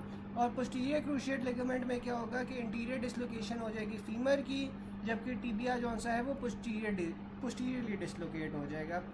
पहला पूरा का पूरा जौन सा है ना पॉइंट आपका इसी चीज़ के अराउंड रिवॉल्व करता है। ठीक है, ये जो एक दो डिफरेंट पॉइंट्स हैं वो मैं पढ़ रहा हूँ कि footballer hit on lateral side of नी। ठीक है, फुटबॉलर जौन सा है उसे लैटरल साइड ऑफ नी के ऊपर इंजरी हुई है इन एक्सटेंशन। तो आपके पास लिगामेंट कौन सा डैमेज होगा, आपके पास टिबियल कोलैटरल होगा। अब टिबिया आप लोगों को पता है कि वो मीडियल साइड पे होती है, तो जो टिबियल कोलैटरल लिगामेंट होगा वो भी मीडियल साइड पे होगा। इंजरी लैटरल साइड पे हुई है, डैमेज आपके पास मीडियल साइड वाला लिगामेंट होगा। Cruciate ligament of knee joint is intra capsular. तो जो आपके पास ये क्रूशिएट लिगामेंट्स होते हैं ना नी जॉइंट के, वो कैप्सूल के अंदर पाए जाते हैं, इंट्रा कैप्सुलर होते हैं। फिर आपके पास अडक्टर कैनाल आ जाता है। जो आपके पास अडक्टर कैनाल है इसकी बाउंड्रीज क्या होती है? अडक्टर कैनाल को आप सब सार्टोरियल कैनाल भी कहते हो, हंटर कैनाल भी कहते हो। इसकी जो एंटीरियरली बाउंड्री होती है वो सार्टोरियस बना रहा होता है। सार्टोरियस आपके लोअर लिम्ब का सबसे लंबा मसल होता है, इसे टेलर मसल भी कहते हैं। और ये आपके पास एंटीरियरली होता है। जो पोस्टीरियर मीडियली होते हैं वो आपके पास अडक्टर्स होते हैं, क्योंकि मीडियल साइड पे अडक्शन होती है तो इसमें आपके पास अडक्टर लॉन्गस हो जाएगा और अडक्टर मैग्नस हो जाएगा। जबकि लैटरल साइड पे आपके पास वेस्टस मीडियालिस आ जाएगा। ठीक है, अब जो इसके कंटेंट्स होते हैं, इस कंटेंट्स में आपके पास सुपरफिशियल फेमोरल आर्टरी आ जाती है, फेमोरल वेन आ जाती है और ब्रांचेस ऑफ फेमोरल नर्व्स आ जाती हैं। ठीक है, specifically saphenous nerve and nerve to vastus medialis. तो ये आपके पास सारे के सारे इसमें कंटेंट्स आ जाते हैं। फिर वो अगला कह रहा है कि इनर्वेशन टू बर्थ कैनाल। तो बर्थ कैनाल की इनर्वेशन कैसे हो रही होती है? इंफीरियर हाइपोगैस्ट्रिक प्लेक्सस से हो रही होती है, is greater than pudendal nerve. बस in adductor canal can affect which neighbouring structure. तो जब भी अडक्टर कैनाल में पस की बात आएगी तो फेमोरल वेन को इफेक्ट कर रहा होता है, क्योंकि फेमोरल वेन आपके पास मीडियली पड़ी होती है। ठीक है, फिर आपके पास आ जाता है regarding adductor canal true is. तो जो एंटीरो मीडियल वॉल होती है वो आपके पास सार्टोरियस मसल और फेशिया बना रहा होता है। A 5-year-old child presented with unilateral cryptorchidism and testis is present outside scrotum. ठीक है, तो 5 साल का बच्चा है, उसे यूनिलैटरल क्रिप्टोटिज्म हुआ हुआ है, जिसके अंदर आपके पास जो टेस्टिस है वो स्क्रोटम के अंदर नहीं डिसेंड की कर पाई, within the inguinal ligament पड़ी हुई हैं। तो इसमें सबसे ज़्यादा चांसेस मलिग्नेंसी के इंक्रीज़ हो जाते हैं। फिर आपके पास एनल कैनाल आ जाता है। एनल कैनाल के अंदर क्या होता है कि ये सुपीरियर और इन्फीरियर रेक्टल आर्टरी से जौन सा सप्लाई हो रहा होता है।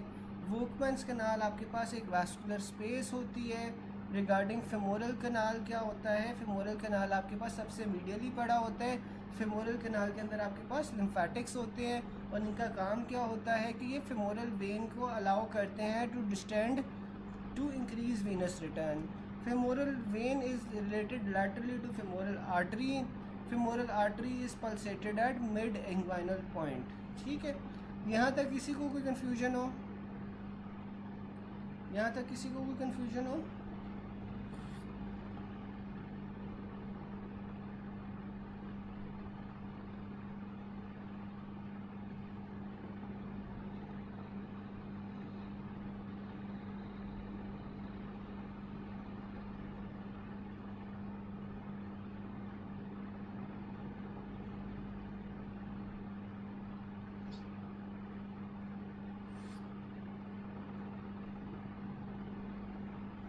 बाउंड्रीज वापस से बता दूँ। अच्छा, जिसको बाउंड्री समझनी है ना, अच्छा जिसको बाउंड्री समझनी है वो एक काम करे। मुझे उम्मीद है कि मोस्टली लोगों को आती होंगी, लेकिन जिसने समझनी है दोबारा से, सबसे पहले ना वो अडक्टर केनाल की बाउंड्रीज की ना गूगल इमेजेस पे 7 तस्वीर निकाल लो, ठीक है। 7 आप पिक्चर निकाल लो गूगल इमेजेस पे अडक्टर केनाल की, उससे ना आपको बाउंड्री समझने में आसानी हो जाएगी, ठीक है। अब मैं समझाता हूँ, साथ में आप लोगों ने ना पिक्चर देखनी है ताकि आप लोगों को याद हो जाए। अब जो अडक्टर कनाल है ना, अडक्टर कनाल आपके पास आगे वाली साइड पे पड़ा हुआ है। आगे वाली साइड पे इसके जो इंटीरियरली है ना वो सार्टोरियस मसल आ रहे हैं। अब जो सार्टोरियस मसल है ना वो इंटीरियर कंपार्टमेंट में एक सुपरफिशियल मसल होता है थाई की, ठीक है। और ये लंबा सा मसल होता है। इनफैक्ट आपके लोअर लिम्ब के अंदर जो सबसे लंबा मसल होता है वो सार्टोरियस होता है, ठीक है। पोस्टीरो मीडियली, अब देखो कि मीडियली आपके पास अडक्टर्स आने चाहिए ना, क्योंकि वो अडक्शन करवा रहे हैं, टांग को अंदर की तरफ लेके जा रहे हैं, तो इसलिए पोस्टीरो मीडियली आपके पास 2 अडक्टर्स प्रेजेंट होंगे। अडक्टर लॉन्गस होगा, लॉन्गस का क्या मतलब होता है कि लंबा होगा। मैग्नस का क्या मतलब होता है, वो विड्थ वाइज वो ज़्यादा होता है, मैग्नस बड़ा मसल होता है। तो अडक्टर लॉन्गस और अडक्टर मैग्नस फिर आपके पास पोस्टीरो मीडियली आ जाएगा। लैटरली आपके पास क्या होता है, वेस्टस मीडियालिस। अब ये जो वेस्टाई है ना, वेस्टाई आपके पास ये इंटीरियर कंपार्टमेंट के मसल्स होते हैं, और वेस्टस मीडियालिस जो है सबसे मीडियल साइड पे होगा, लेकिन ये अडक्टर कैनाल की लैटरल बाउंड्री बना रहा होगा, ठीक है। तो ये आपके पास बाउंड्रीज होती हैं। डॉक्टर अमील, आपको डायग्राम के साथ थोड़ा रिलेट करके समझ आया है आपके इसकी बाउंड्रीज किस तरह होती हैं?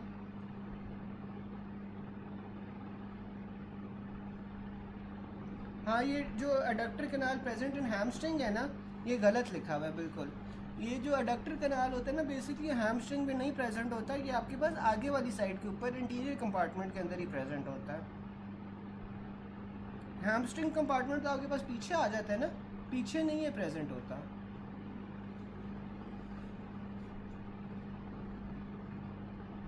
फिर डॉक्टर हमारा 6 पॉइंट्स नीचे से, एक सेकेंड।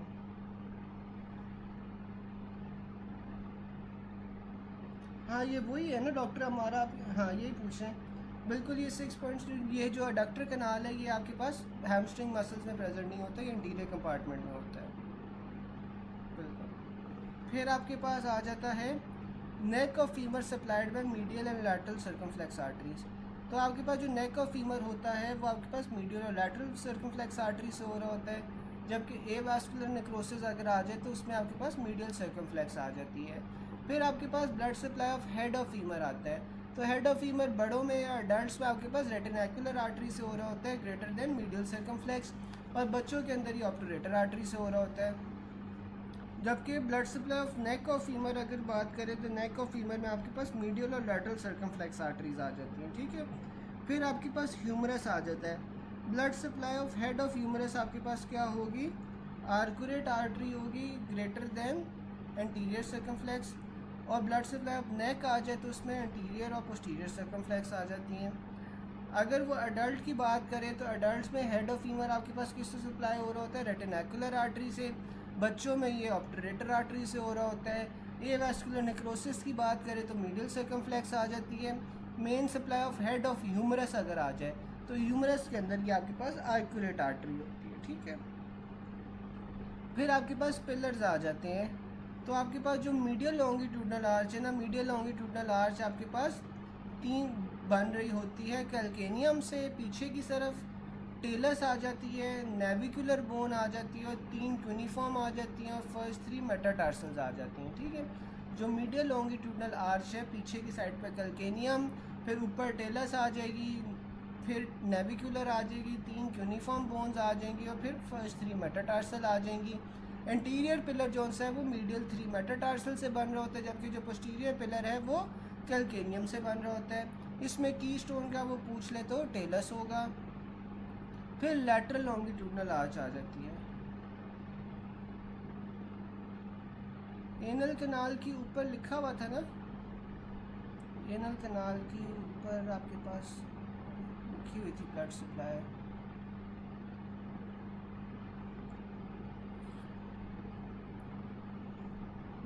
एनल कैनाल की inferior superior inferior rectal artery होती है ना, सुपीरियर इंफीरियर रेक्टल आर्टरी होती है। रेक्टम की अगर आ जाए तो रेक्टम के अंदर जौन सा है ना आपके पास 3 आ जाती हैं, उसमें इंफीरियर मिडल और सुपीरियर आ जाती है, जबकि एनल कैनाल में आपके पास खाली सुपीरियर और इंफीरियर रेक्टल आर्टरीज होती हैं।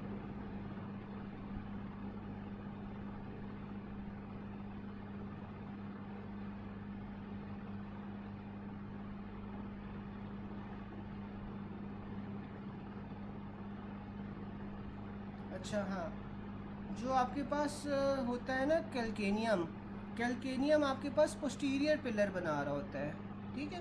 पोस्टीरियरली जौन सा है ना उसकी मेन सपोर्ट कैल्केनियम होती है, जबकि इंटीरियर अगर पिलर पूछ ले तो वो फिर मीडियल 3 मेटाटार्सल्स होती हैं। लेकिन की स्टोन का अगर पूछ ले तो की स्टोन क्या होता है आपके पास, वो टेलस होता है।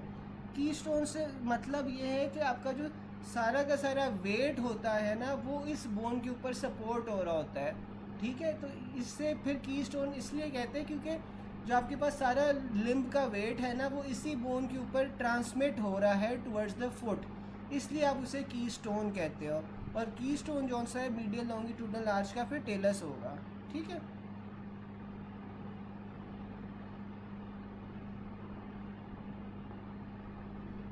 हाँ, जो अलबत्ता आपके पास लैटरल होती है ना, लैटरल के अंदर बिल्कुल आप सही कह रहे हो, लैटरल के अंदर आपके पास क्यूबॉइड होता है, लैटरल के अंदर क्यूबॉइड होता है, मीडियल के अंदर आपके पास टेलस होता है। ये लैटरल वाला करेक्ट कर लो, लैटरल में आपके पास क्यूबॉइड होगा।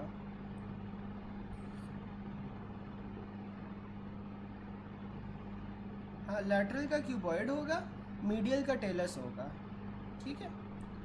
फिर आपके पास लैटरल लॉन्गिट्यूडनल आर्च आ जाती है। Lateral longitudinal arch form by the calcaneum, cuboid and 4th and 5th metatarsal bones. फिर आपके पास इंटीरियर पिलर में आ जाता है 4th और 5th मेटाटार्सल्स, जबकि पोस्टीरियर पिलर में आपके पास कैल्केनियम आ जाता है। इसका जो की स्टोन है ना वो आपके पास क्यूबॉइड होता है। फिर आपके पास ट्रांसवर्स आर्च आ जाती है। ट्रांसवर्स आर्च आपके पास बना रही होती है form by the basis of metatarsal bones, cuboid और 3 यूनिफॉर्म बोन्स आपके पास ट्रांसवर्स आर्च बना रही होती हैं। Main support ligament of medial longitudinal arch आपके पास कैल्केनियम नेविकुलर लिगामेंट होता है, जो कैल्केनियम को और नेविकुलर बोन को आपस में कनेक्ट कर रहा होता है। इसे आप स्प्रिंग लिगामेंट भी कहते हैं। फिर आ जाता है main pillar of medial longitudinal arch of foot form posteriorly. तो पोस्टीरियरली आपके पास मेन पिलर कौन सा होता है, कैल्केनियम होता है। तो लैटरल भी हो मीडियल भी हो, पोस्टीरियर का आ जाए तो हमारे पास कैल्केनियम होगा। Main pillar of lateral longitudinal arch, तो main pillar of lateral longitudinal arch आपके पास ये जो main pillar of lateral longitudinal arch है ना ये आपके पास क्यूबॉइड होगा, ठीक है। ये कैल्केनियम नहीं होगा, ये आपके पास क्यूबॉइड होगा। Main pillar of keystone of medial longitudinal arch आपके पास टेलस होगा। If as main supporting bone तो कैल्केनियम होगा। हाँ, जो सपोर्टिंग मेन बोन होती है वो कैल्केनियम होती है। फिर which of the following bone has no muscular attachment, तो वो आपके पास टेलस होती है। यहाँ तक किसी को कोई चीज़ प्रॉब्लम हो या कोई चीज़ ना समझ आई हो?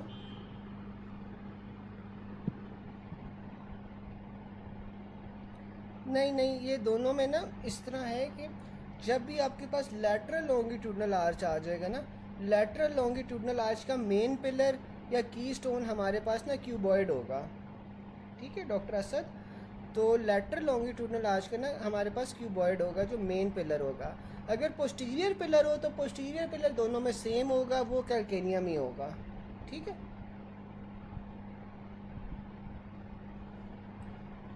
फिर आपके पास आ जाता है ई वर्जन। जो ई वर्जन है उसमें आपने सेकंड लेटर रूल याद रखना है कि ई वर्जन आपके पास पेरोनियस लॉन्गस, पेरोनियस ब्रेविस और पेरोनियस टर्शियस में हो रही होती है। जबकि जो इन वर्जन है, इन वर्जन में आपके पास टिबियालिस एंटीरियर, टिबियालिस पोस्टीरियर आ जाता है। ये आपने सेकंड लेटर रूल याद रखना है। फिर आपके पास डॉर्सी फ्लेक्शन आ जाती है। डॉर्सी फ्लेक्शन का क्या मतलब है, टोज ऊपर की तरफ पॉइंट कर रहे हैं। प्लांटर फ्लेक्शन का मतलब है टोज, जी डॉक्टर बुशरा, मीडियल का जो मेन पिलर है वो टेलस ही होगा।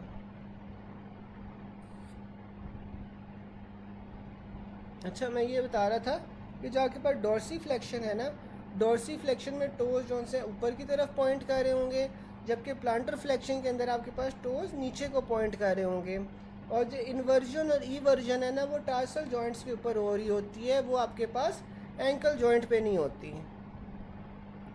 Note the dorsiflexion is perform by tibialis anterior, extensor hallucis longus, extensor digitorum longus और पेरोनियस टर्शियस। ठीक है, अब जो डॉर्सी फ्लेक्शन है उसके अंदर क्या क्या चीज़ें आ जाती हैं? Tibialis anterior, extensor hallucis longus, extensor digitorum और पेरोनियस टर्शियस। अब मुझे आप लोगों में से कोई बता सकता है कि वो ऐसा कौन सा मसल होगा जो डॉर्सी फ्लेक्शन भी करवाता है और ईवर्जन भी करवाता है? तो ये ऐसा मसल कौन सा होगा?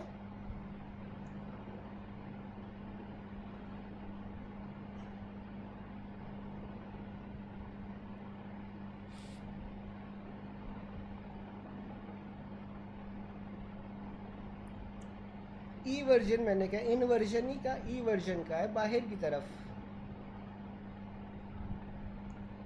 बिल्कुल पेरोनियस टर्शियस होगा।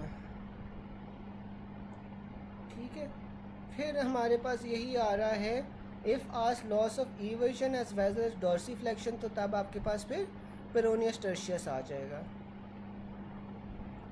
अब इसमें देख लेते कोई अलग से पॉइंट है।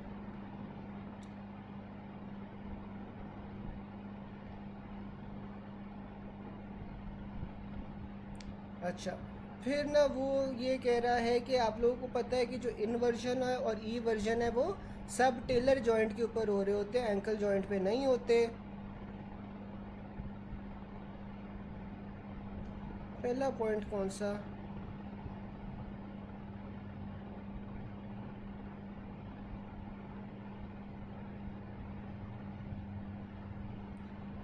डॉक्टर साहब, अच्छा, ये जो आपके पास पहला पॉइंट है ना, पहले पॉइंट में ये है कि इवर्जन ऑफ फुट हाली लिखा हुआ है, उसने डॉर्सी फ्लेक्शन तो नहीं लिखा हुआ, उसने हाली इवर्जन लिखा हुआ है। तो इवर्जन में तो आपके पास peroneus longus, peroneus brevis, peroneus tertius तीनों आ जाते हैं ना, तो ये तीनों हो सकते हैं। तो हो सकता है एमसीक्यू के अंदर जो ऑप्शन होगी उसमें हाली पेरोनियस लॉन्गस की ऑप्शन हो, बाकी दो की ऑप्शन होगी नहीं, तो इसलिए उसने पेरोनियस लॉन्गस इसलिए लिखा है। लेकिन हो तो तीनों सकते हैं, इसमें ब्रेविस भी हो सकता है, टर्शियस भी हो सकता है। ठीक है,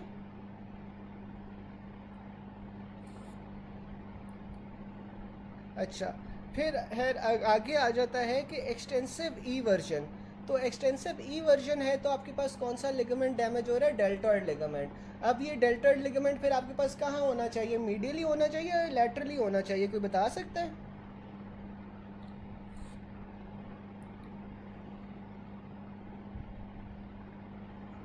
डेल्टॉइड लिगामेंट मीडियली होना चाहिए, लैटरली होना चाहिए?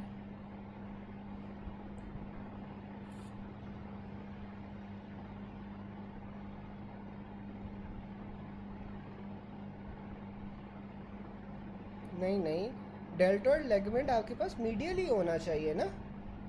ठीक है, एक्सटेंसिव ई वर्जन हो रही है, बाहर की तरफ पाँव मोड़ा है, तो लिगामेंट अंदर वाला डैमेज होगा ना, मीडियल साइड वाला डैमेज होगा। तो ये डेल्टॉइड लिगामेंट जो है ना वो मीडियली होता है। अब एक्सट्रीम इन्वर्जन हो रही है, जैसे अगला वाला पॉइंट उसने बताया हुआ है कि अंदर की तरफ पाँव मोड़ा है, तो फिर आपके पास कैल्केनियो फिबुलर लिगामेंट होता है। अब आप लोगों को ये तो पता है कि जो फिबुला है वो लैटरल होती है, तो जो कैल्केनियम को पीछे वाली साइड, जो पाँव की पीछे वाली साइड पे कैल्केनियम होती है उससे फिबुला को मिला रहा है, वो आपके पास लैटरली होगा।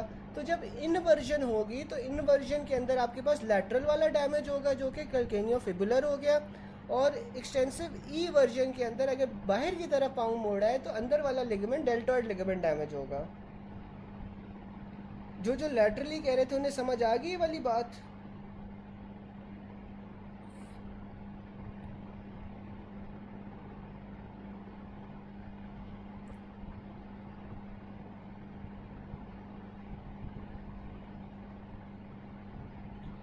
फिर आपके पास आ जाते regarding fracture and torsion of deltoid, mechanism of injury क्या होगी आपके पास?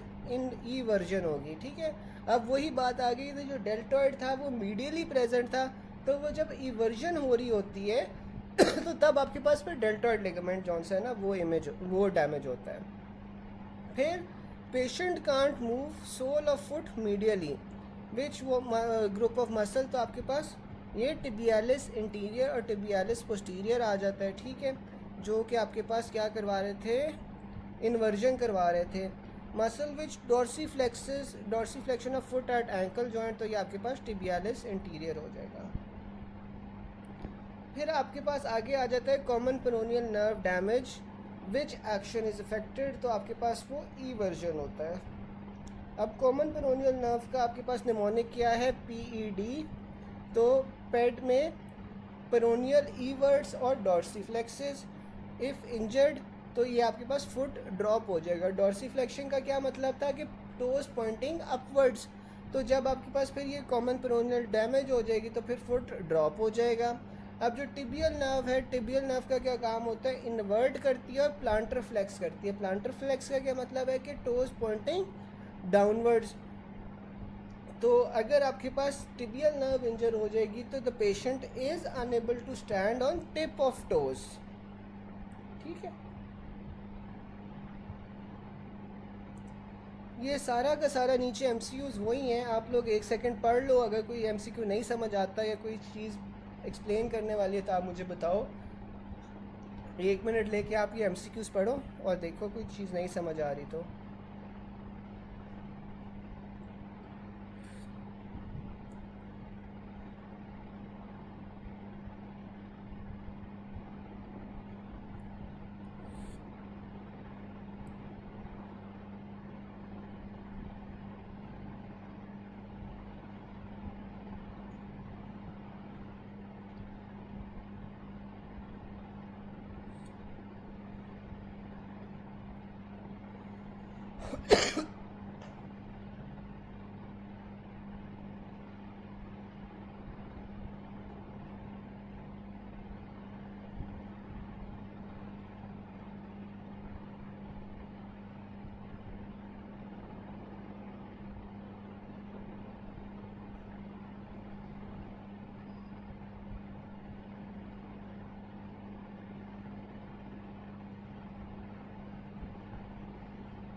अच्छा, सेकेंड लास्ट पॉइंट है कि a footballer had injury in left foot, उसका पाँव जो सा है वो इवर्टेड था।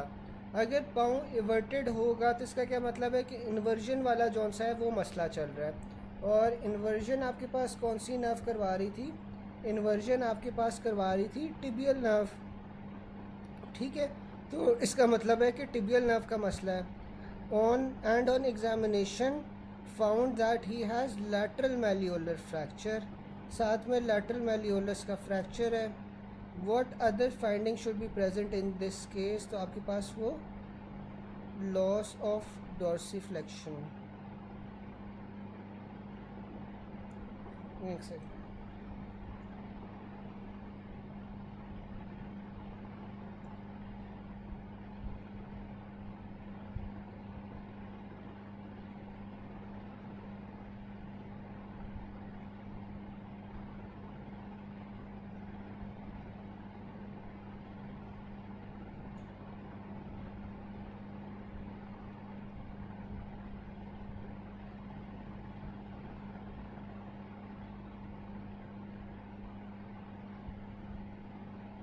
नहीं, ये एमसीक्यू जॉनसन ना गलत है। क्योंकि देखो आपके पास एक तो उसने बता दिया कि वो इवर्जन हुई हुई है। अब इवर्जन होने का मतलब है कि आपके पास क्या है, इन्वर्जन होने का मतलब है कि आपके पास टिबियल नर्व डैमेज है, इस वजह से आपके पास जो ऑपोजिट एक्शन है इन्वर्जन वो नहीं हो पा रहा, तो टिबियल नर्व डैमेज है। साथ में उसने लेकिन ये भी बता दिया है कि ही हैज़ लैटरल मैलियोलर फ्रैक्चर। अब मसला ये है कि जो लैटरली होती है, लैटरली आपके पास कौन सी होती है, लैटरली आपके पास कॉमन पेरोनियल नर्व होती है ना, टिबियल नर्व तो आपके पास मीडियली होती है। और फिर उसने ये बता दिया है कि इससे फिर loss of dorsal sensation of foot है। तो यहाँ पे मुझे ये लगता है कि उसका जो फुट ईवर्टेड है ना, इसकी जगह इन्वर्टेड होना चाहिए। अब देखो, अगर उसका फुट इन्वर्टेड है तो then everything would make sense, ठीक है, कि लैटरल मैलियोलस के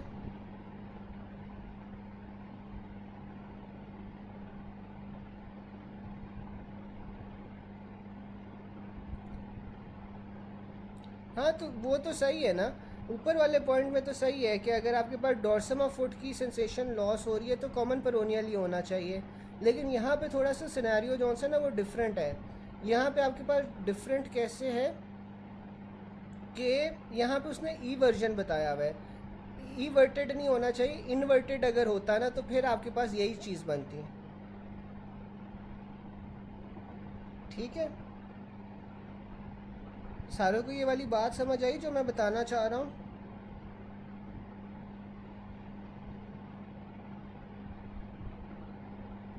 गाइज ये वाली बात समझ आई है?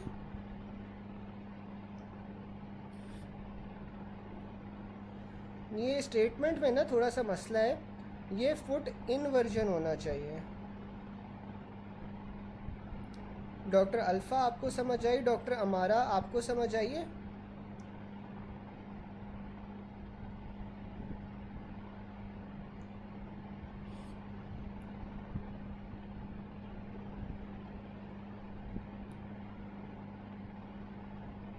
अच्छा, मैं फिर से बता देता हूँ कि देखो कि जो डॉर्सल सेंसेशंस है ना, डॉर्सल सेंसेशंस आपके पास किससे आ रही हैं? डॉर्सल सेंसेशंस आपके पास कॉमन पेरोनियल से आ रही हैं, ठीक है।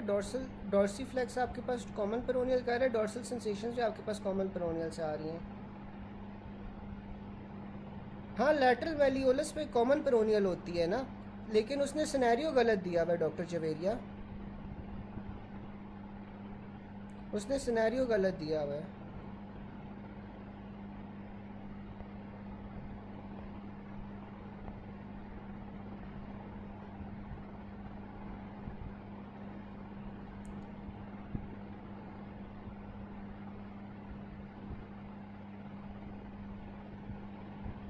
हाँ हाँ, इनर्वेशन भी देती है डॉक्टर बलोच, इनर्वेशन भी देती है।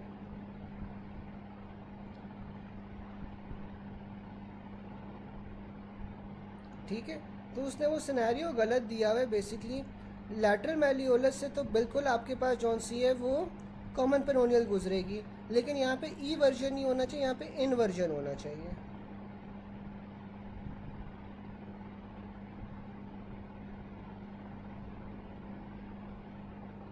सबको समझ आ गई? डॉक्टर बलोच आपको भी समझ आ गई?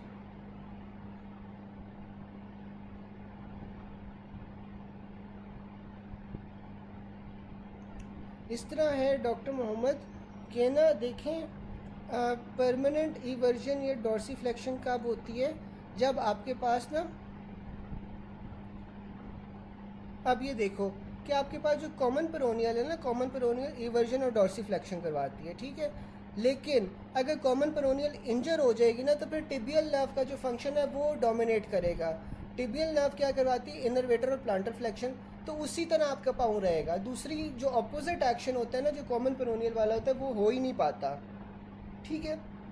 इसी तरह अगर टिबियल नर्व है वो इन्वर्ट या प्लांटर फ्लेक्स करवा रही है और उसकी जगह फिर आपके पास कॉमन पेरोनियल डैमेज हो गई है, तो कॉमन पेरोनियल जो है ना उसका अपोजिंग एक्शन नहीं कर पाएगी। अपोजिंग एक्शन नहीं कर पाएगी तो आपका पाँव जो है वो कंसिस्टेंटली इन्वर्ट या प्लांटर फ्लेक्स्ड ही रहेगा। तो ये वाला सिनेरियो देखो कि अगर वो इवर्ट हुआ है, इवर्शन हुई हुई है, तो इसका क्या मतलब है? इवर्जन का क्या मतलब है कि आपके पास जो ऑपोजिट वाला नर्व थी वो इंजर हो गई है, जो टिबियल नर्व थी वो इंजर हुई है, इस वजह से इन्वर्जन नहीं हो रही, पक्का जो है ना वो इवर्जन ही हो रही है, ठीक है। डॉक्टर मोहम्मद ये समझ आ गई बात?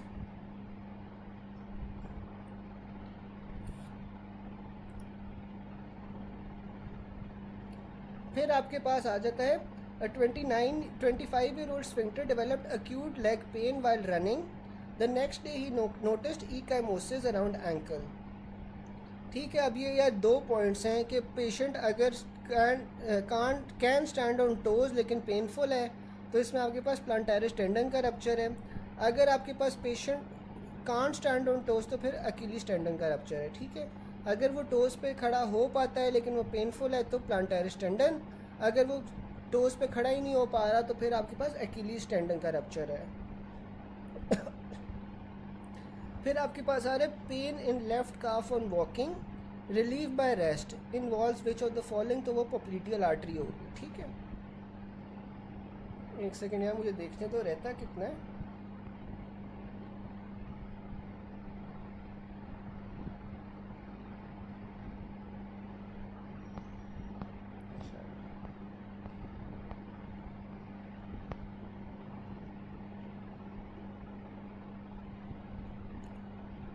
अच्छा, फिर आपके पास आ जाता है कि जो interior inferior iliac spine fracture है। ठीक है, इंटीरियर इंफीरियर आइलिक स्पाइन का फ्रैक्चर है और पेल्विक इवल्जन हो रही है, तो इंटीरियर इंफीरियर आइलिक स्पाइन पे ना आपके पास रेक्टस फेमोरस लग रहा होता है, जबकि अगर इंटीरियर सुपीरियर आइलिक स्पाइन आ जाएगा और फिर पेल्विक इवल्जन होगी तो फिर आपके पास सार्टोरियस आ जाएगा। इवल्जन ऑफ लेसर ट्रोकेंटर अगर हो रही है तो ये सॉस मेजर आ जाएगा। ठीक है, मैंने इन सारों की आपको ये डायग्राम्स भी दिखाई हुई हैं। अगर आप डायग्राम्स इनकी देखोगे ना तो ये सारे मसल्स जो से ना, जैसे अब रेक्टस फेमोरस है वो इंटीरियर इंफीरियर आइलिक स्पाइन पे लग रहा होता है, जो सार्टोरियस है वो इंटीरियर सुपीरियर आइलिक स्पाइन पे लग रहा होता है, और जो सास मेजर है वो आपके पास लेसर ट्रोकेंटर पे लग रहा होता है। ठीक है, फिर आपके पास ना कंपार्टमेंट्स आ जाते हैं थाई के। जो इंटीरियर कंपार्टमेंट है उसमें आपके पास क्वाड्रिसेप्स फेमोरस आ जाता है। क्वाड्रिसेप्स फेमोरस का क्या मतलब है, 4 मसल्स हैं। 4 मसल्स में कौन कौन से आएंगे, rectus femoris, vastus लेटरालिस, vastus medialis और वास्टस इंटरमीडियस। हैमस्ट्रिंग कंपार्टमेंट आपके पास बैक ऑफ थाई हो जाएगा, इसमें आपके पास बाइसेप फेमोरस आ जाएगा, सेमी टेंडनोसस आ जाएगा और सेमी मेम्ब्रेनोसस आ जाएगा। अब बाइसेप फेमोरस के आपके पास 2 हेड्स होते हैं और ड्यूल नर्व सप्लाई होती है। अब जो आपके पास बाइसेप फेमोरस का लॉन्ग हेड है वो tibial portion of sciatic nerve supply कर रही होती है, जबकि शॉर्ट हेड आपके पास कॉमन पेरोनियल सप्लाई कर रही होती है। शैटिक नर्व बेसिकली आपके पास पीछे जो बैक साइड होती है थाई की वहाँ पे होती है, वो फिर आपके पास 2 नर्व्स के अंदर डिवाइड हो रही होती है, टिबियल और कॉमन पेरोनियल। अब जो आपके पास टिबियल है वो किस साइड पे होगी, मीडियली होगी, इसलिए जो लॉन्ग हेड ऑफ बाइसेप है वो भी मीडियली होगा। शॉर्ट हेड ऑफ बाइसेप को कॉमन पेरोनियल सप्लाई कर रही होती है और ये फिर लैटरली होता है। फिर आपके पास आ जाता है muscle which extend the thigh and flex the leg. ठीक है, जो थाई को एक्सटेंड कर रहे हैं, लेग को फ्लेक्स कर रहे हैं, तो ये आपके पास पीछे वाले हैमस्ट्रिंग मसल्स आ जाएंगे। फिर आपके पास muscles which flex the thigh और एक्सटेंड द नेक, तो ये आपके पास आगे वाले मसल्स हो जाएंगे, रेक्टस फेमोरस हो जाएगा। और जो सार्टोरियस मसल होता है वो सबसे लंबा अलहदा सुपरफिशियल होता है, तो ये दोनों नी और थाई दोनों को फ्लेक्स कर रहा होता है। ठीक है, फिर आपके पास आ जाता है after a lesion of tibial part of sciatic nerve, some active flexion may still be possible at the knee joint. Most likely muscle responsible for remaining flexion is short head of bicep femoris. ठीक है, क्योंकि जो short head of bicep femoris होता है उसे common peroneal supply कर रही होती है। A girl fell down and got injured after which she is unable to flex her thigh and leg, दोनों की फ्लेक्शन की इन्वॉल्वमेंट है, तो तब आपके पास सार्टोरियस आ जाएगा। फिर which of the muscle is which of the following is a muscle extending from femur and has a lower instability of knee joint, तो आपके पास ये वास्टस लेटरालिस होता है। A person having knee instability after trauma, तो vastus lateralis का paralysis होगा। The patient complains of loss of extension and lateral rotation, तो आपके पास लूटियस मैक्सिमस होता है जो एक्सटेंशन भी करवा रहा होता है और लैटरल रोटेशन भी करवा रहा होता है। अच्छा, ये नहीं याद रहते। अच्छा, इससे ना याद करने का बड़ा एक आसान सा तरीका है, एक सेकंड देना। अब आप इसमें देखो यार कि आप ना सिर्फ एक कंपार्टमेंट के याद रखो, आप लेग के ना याद रखो, आप खाली थाई के याद रख लो, ठीक है। लेग के आपको ऑटोमेटिकली याद हो जाएंगे। अब देखो थाई ऊपर होती है, लेग नीचे होती है। अब लेट सपोज थाई की फ्लेक्शन करवानी है, थाई को फ्लेक्स करवाना है, यानी कि थाई को ऊपर उठाना है या आगे की तरफ मूव करना है। अब थाई की फ्लेक्शन के अंदर आपके पास कौन से मसल होंगे, इंटीरियर कंपार्टमेंट के। इंटीरियर कंपार्टमेंट में कौन से मसल आ जाते हैं आपके पास, क्वाड्रेटस फेमोरस आ जाता है, ठीक है। तो थाई की फ्लेक्शन जौन सी है वो क्वाड्रेटस फेमोरस करवाएगा। जब थाई की फ्लेक्शन हो रही है तो नी की या लेग की एक्सटेंशन हो रही होगी, ठीक है। अब थाई की फ्लेक्शन तो हमने देख ली, अब थाई की एक्सटेंशन देख लो। थाई की एक्सटेंशन कौन से मसल करवाते हैं, पीछे हैमस्ट्रिंग मसल्स, ठीक है। फ्लेक्शन कौन सी थाई की करवाएंगे आपके पास, इंटीरियर कंपार्टमेंट के। एक्सटेंशन कौन से करवाएंगे, पोस्टीरियर कंपार्टमेंट के। लेग का तो ऑपोजिट काम होगा, ठीक है। अगर थाई फ्लेक्स हो रही है तो लेग ने एक्सटेंड होना है, और अगर थाई एक्सटेंड हो रही है तो लेग ने फ्लेक्स होना है। तो आप सिर्फ एक चीज़ याद रखो, दूसरी चीज़ ऑटोमेटिकली हो जाएगी। इसमें एक एक्सेप्शन सार्टोरियस की आ जाती है, क्योंकि सार्टोरियस एक लंबा सा आगे की तरफ मसल होता है, वो इंटीरियर कंपार्टमेंट से भी आगे होता है, वो सुपरफिशियल होता है मसल। तो जो सार्टोरियस है ना, उसने दोनों की फ्लेक्शन करवानी है, नी की भी और सॉरी थाई की भी और लेग की भी, दोनों की फ्लेक्शन करवानी है। डॉक्टर मोहम्मद याद हो गया ये, अब याद हो जाएगा।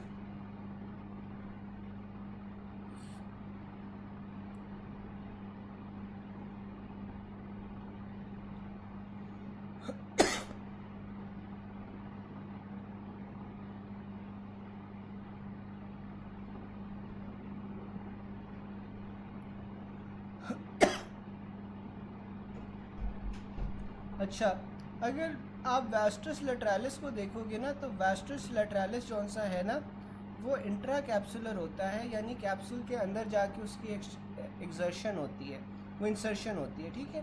वास्टस लेटरालिस की ना इंट्रा कैप्सुलर होता है नी जॉइंट के अंदर, और उसकी ना ये कैप्सूल के अंदर जाके इंसर्शन हो रही होती है, और लेटरल साइड पे इसकी इंसर्शन हो रही होती है।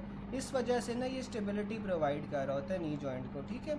डॉक्टर बलोच, अगर आप वास्टस लेटरालिस की तस्वीर देखोगे ना, तो आपको बेहतर तरीके से समझ आ जाएगा कि ये किस तरह स्टेबिलिटी प्रोवाइड कर रहा होता है, क्योंकि ये ना नी के लेटरल साइड पे कैप्सूल के अंदर जाके इंसर्ट हो रहा होता है, इसलिए स्टेबिलिटी के लिए ज़रूरी होता है, ठीक है। आप एक बार उसकी गूगल इमेजेस पे तस्वीर देख लो तो आपको बेहतर तरीके से समझ आ जाएगा।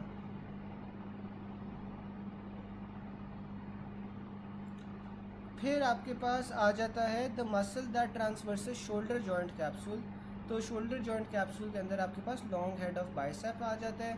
फिर सुपीरियर और इन्फीरियर ग्लूटियल नर्व आ जाती है। जो सुपीरियर ग्लूटियल नर्व होती है उसकी डैमेज का सबसे कॉमन कॉज क्या होता है, इंट्रा ग्लूटियल इंजेक्शंस होते हैं। सुपीरियर ग्लूटियल नर्व में पैरालिसिस किस चीज़ का हो रहा होता है, ग्लूटियस मीडियस और मिनिमस का हो रहा होता है। इसके लिए हम ट्रेडनबर्ग टेस्ट करते हैं। ट्रेडनबर्ग टेस्ट में आपके पास क्या होता है, जो अफेक्टेड साइड होती है वो रेज कर जाती है, जबकि जो नॉन अफेक्टिंग साइड होती है वो आपके पास नीचे की तरफ चली जाती है, वहाँ पे आपके पास पेल्विक ड्रॉप हो जाता है। अगर यूनिलैटरल पॉजिटिव ट्रेडनबर्ग साइन होगा तो इसके अंदर आपके पास लर्चिंग गेट होता है, लेकिन अगर बायलैटरली पॉजिटिव ट्रेडनबर्ग साइन होगा तो उसमें वैडलिंग गेट होगा। फिर आपके पास इंफीरियर ग्लूटियल नर्व आ जाती है। इंफीरियर ग्लूटियल नर्व में आपके पास पैरालिसिस किस चीज़ का होता है, इंफीरियर ग्लूटियल नर्व में आपके पास ग्लूटियस मैक्सिमस का पैरालिसिस होता है, ठीक है। और यहाँ पे अगर ग्लूटियस मैक्सिमस डैमेज हो जाएगा तो patient won't be able to stand from sitting position without support, difficulty climbing होगी स्टेयर्स की, और लॉस ऑफ हिप एक्सटेंशन हो जाएगी। अब पहला एमसीक्यू ये है कि female unable to stand from sitting position, तो आपके पास ग्लूटियस मैक्सिमस पैरालाइज्ड है। राइट साइड की सिंकिंग हो रही है तो आपके पास लेफ्ट साइड जौन सा है ग्लूटियस मसल का पैरालिसिस है। फिर unable to stand from sitting position तो ग्लूटियस मैक्सिमस है। If one leg is raised in air which muscle stabilise the pelvis, तो आपके पास वो ग्लूटियस मीडियस होता है जो स्टेबलाइज कर रहा होता है। फिर hip joint is related to obturator externus inferiorly, अगर याद हो तो मैंने इसकी भी तस्वीर दिखाई थी कि हिप जॉइंट के नीचे आपके पास ऑब्टूरेटर एक्सटर्नस आ जाता है इन्फीरियरली। फिर injection intragluteal is involve given technique to avoid damage to superior gluteal nerve. Multiple bone fractures में आपके पास पहला स्टेप ऑफ मैनेजमेंट क्या होगा, वॉल्यूम रिप्लेसमेंट आपने करनी है। यहाँ तक किसी को कोई क्वेश्चन हो?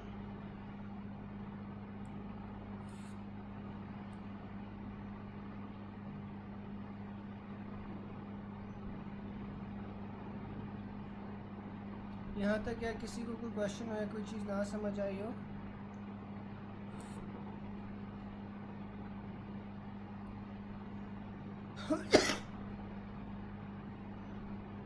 बाकी सब यार किसी को कोई क्वेश्चन तो नहीं है अभी तक? चलो फिर आपके पास आ जाता है the muscle involve in unlocking of knee joint. तो अनलॉकिंग के अंदर आपके पास पोप्लिटियस होता है, जबकि लॉकिंग के अंदर आपके पास क्वाड्रिसेप्स फेमोरस होता है। ठीक है, लॉकिंग आपके पास आगे वाली साइड पे क्वाड्रिसेप्स फेमोरस करवा रहा होता है, जबकि अनलॉकिंग जौन सा है वो पोप्लिटियस करवा रहा होता है। अच्छा, अब देखो अगर एक्सटेंशन हो रही, अब ये ना एक एमसीक्यू देख लेते हैं, ये काफ़ी कंफ्यूज करता है।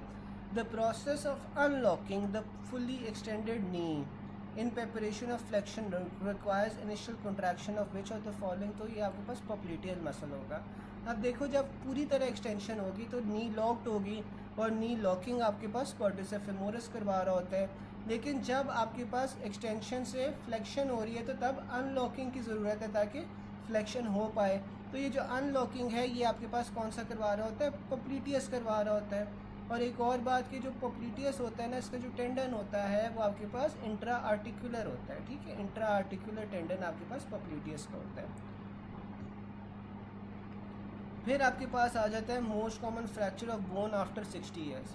तो 60 साल के बाद जो सबसे कॉमन फ्रैक्चर होता है बोन का वो नेक ऑफ फीमर होती है। Most common fracture long bone आपके पास टिबिया होती है। सबसे कॉमन अपर लिम्ब में कौन सी फ्रैक्चर होती है, क्लेविकल होती है। मोस्ट कॉमन कार्पल बोन जो फ्रैक्चर होती है वो स्केफॉइड होती है, जबकि जो डिसलोकेटेड बोन होती है वो ल्यूनेट होती है। Most common point of rib fracture आपके पास एंगल ऑफ रिब आ जाता है। अगर वो आपके पास फुट साइज डिक्रीज़ करने की बात करे तो आपके पास फीमर के नेक का फ्रैक्चर होता है। Limb growth will be affected if fracture passes through the epiphyseal plate. हाँ डॉक्टर सादिया आप सही कह रहे हो कि ग्लूटियस मीडियस और ग्लूटियस मिनिमस दोनों जो है ना वो स्टेबिलिटी प्रोवाइड करते हैं, लेकिन वो ऑप्शन में हाल ही ग्लूटियस मीडियस होगा इसीलिए उसने ग्लूटियस मीडियस चूज़ किया हुआ है, लेकिन बिल्कुल ये दोनों करते हैं। अगर फर्स्ट रिब आ जाए तो फर्स्ट रिब के अंदर हमने सबक्लेवियन को चूज़ करना है। Most common type of fracture in people above 60 आपके पास नेक ऑफ फीमर आती है। Most common long bone fracture आपके पास टिबिया होता है। क्लेविकल का फ्रैक्चर आपके पास लैटरल 1/3 और मीडियल 2/3 पे हो रहा होता है। फर्स्ट रिब आ जाए तो आपने सबक्लेवियन आर्टरी को चूज़ करना है। ठीक है, फिर रिब की सबसे कॉमन साइट ऑफ इंजरी क्या होती है, एंगल ऑफ रिब होती है। Child with 5th and 6th rib fractures which anesthesia will be needed for long term pain relief, तो आपके पास वो बुटीवा केन होता है। ठीक है, फिर इलियम इस्कियम ऑफ प्यूबिस आ जाता है फ्रैक्चर, वो acetabulum superolateral which bone fracture occur, तो आपके पास वो इलियम और इस्कियम होता है। A boy had trauma to pelvis and is acetabulum moved in posterior superior direction. ठीक है, पोस्टीरियर सुपीरियर डायरेक्शन है तो आपके पास इलियम और इस्कियम आ जाएगी। Lower part of floor of acetabulum is fracture, तो आपके पास कौन सी बोन्स इन्वॉल्व है, प्यूबिक बोन और इस्कियम। फिर आपके पास फीमर आ जाती है। 30-year-old female presented to ER after accident with short leg rotated laterally. Cause आपके पास क्या होगा, फीमर के नेक का fracture. 50-year-old man with history of fall but no loss of consciousness, now एक लिम्ब उसका छोटा हो गया तो ये नेक ऑफ फीमर का फ्रैक्चर है। Limb growth will be affected if fracture passes through the epiphyseal plate, और एपिफिजियल प्लेट का रेमिनेंट आपके पास एपिफिजियल लाइन होती है। A patient with compound fracture of femur and laceration of thigh region, his bone was fixed and skin was sutured. After few days, wound was healing, but still some serruginous fluid was oozing. तो ये आपके पास cause क्या है, foreign body है। Clavicle fracture outer 1/3 और inner 2/3, तो inner clavicle आपके पास किससे इनरवेट हो रहा होता है, स्टेनोक्लीडोमास्टॉइड से इनरवेट हो रहा होता है। फिर आपके पास आ जाता है कि फर्स्ट रिब है तो आपके पास सबक्लेवियन आर्टरी होगी। फिर आपके पास आ जाता है कि most frequently fractured carpal bone कौन सी होती है, वो आपके पास स्केफॉइड होती है। फ्लेक्सर रेटिनाकुलम की मीडियल अटैचमेंट आपके पास पिसिफॉर्म पे हो रही होती है। A patient after fall on outstretch hand with trauma on wrist develop dislocation of lower portion of joint posteriorly and medially, तो आपके पास कोलीज फ्रैक्चर होगा। At wrist joint which bone articulates with radius, तो आपके पास ये scaphoid होगा। Middle carpal bone in proximal row आपके पास लूनेट होती है। यहाँ तक किसी को कोई चीज़ ना समझ आई हो या कोई कन्फ्यूजन हो किसी चीज़ में, यहाँ तक कोई कन्फ्यूजन हो?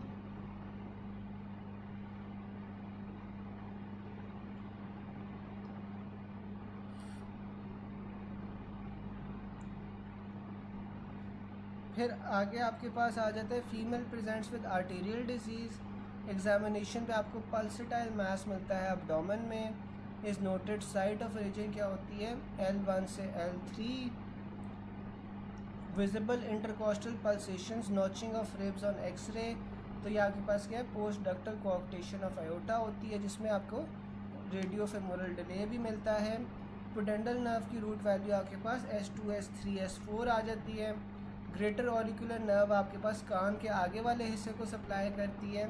Skin over the angle of jaw and over parotid, इसकी रूट वैल्यू आपके पास C2 C3 होती है। फ्रेनिक की आपके पास C3 C4 C5 होती है, जो डायफ्राम पे जा रही होती है। लॉन्ग थोरेसिक की C5 C6 C7 होती है और ये नर्व टू सेराटस इंटीरियर दे रही होती है। मस्कुलोक्यूटेनियस की आपके पास C5 C6 C7 आ जाती है। अल्नर नर्व में आपके पास C8 और T1 आ जाती है। थोरैकोडोर्सल में C6 C7 C8 आ जाती है और ये आपके पास नर्व टू लेटिस्मस डोर्साई दे रही होती है। एक्सिलरी नर्व की रूट वैल्यू C5 C6 है, ये आपके पास डेल्टोइड को सप्लाई कर रही होती है। रेडियल नर्व की C5 से लेकर T1 तक होती है। ऑब्टुरेटर फेमोरल की आपके पास सेम होती है, L2 L3 L4। Pudendal nerve की S2 S3 S4 होती है, ये पेल्विक डायफ्राम पेरिनियम को सप्लाई कर रही होती है। और मिड गट की आपके पास T8 से T12 होती है, ठीक है। अब जितने भी आपके पास ये पेरिनियम में स्ट्रक्चर्स आ जाएंगे, पेल्विस में स्ट्रक्चर्स आ जाएंगे, सबको पुडेंडल नर्व ही सप्लाई कर रही होती है। इसकी root value S2 S3 S4 होती है।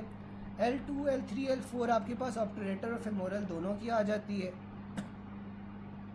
ठीक है। फिर आपके पास C3 C4 C5 जौन सी है फ्रेनिक नर्व रूट होती है, जो डायफ्राम को सप्लाई कर रही होती है। फिर आपके पास आ जाता है stab wound at supra clavicular region causes lesion of axillary musculocutaneous long thoracic nerve, which one of the following is involve, तो आपके पास इसमें C5 is greater than C6, ठीक है। फिर डेल्टोइड वीकनेस है, रिड्यूस बाइसेप जर्क है, numbness of thumb है, तो आपके पास कौन सी रूट वैल्यू है इसकी, C5 C6 है। अंसा सर्वाइकैलिस आपके पास C1 C2 C3 और हाइपोग्लॉसल नर्व से बन रहा होता है। क्रीम एस्टेरिक रिफ्लेक्स आपके पास एलिसिड जेनेटोफेमोरल से हो रहा होता है। इसके जो एफरेंट ब्रांचेज हैं वो फेमोरल ब्रांच ऑफ जेनेटोफेमोरल और इलियोइंग्वाइनल होती है, जबकि ईफ्रेंट आपके पास जेनेटल ब्रांच ऑफ जेनेटोफेमोरल होती है, ठीक है। फिर आपके पास ventral rami of C3 C4 आपके पास सुप्रा क्लेविकुलर नर्व बना रहे होते हैं, ठीक है। अगर आपके पास एंकल जर्क का कहीं भी सिनेरियो आ जाता है, एंकल जर्क में आपने आंखें बंद करके S1 नर्व रूट चूज़ करनी है, ठीक है। फिर आपके पास आ जाता है numbness of ear lobule while doing internal jugular lymph node biopsy, तो इसमें आपके पास ग्रेटर ऑरिकुलर नर्व आती है, ठीक है।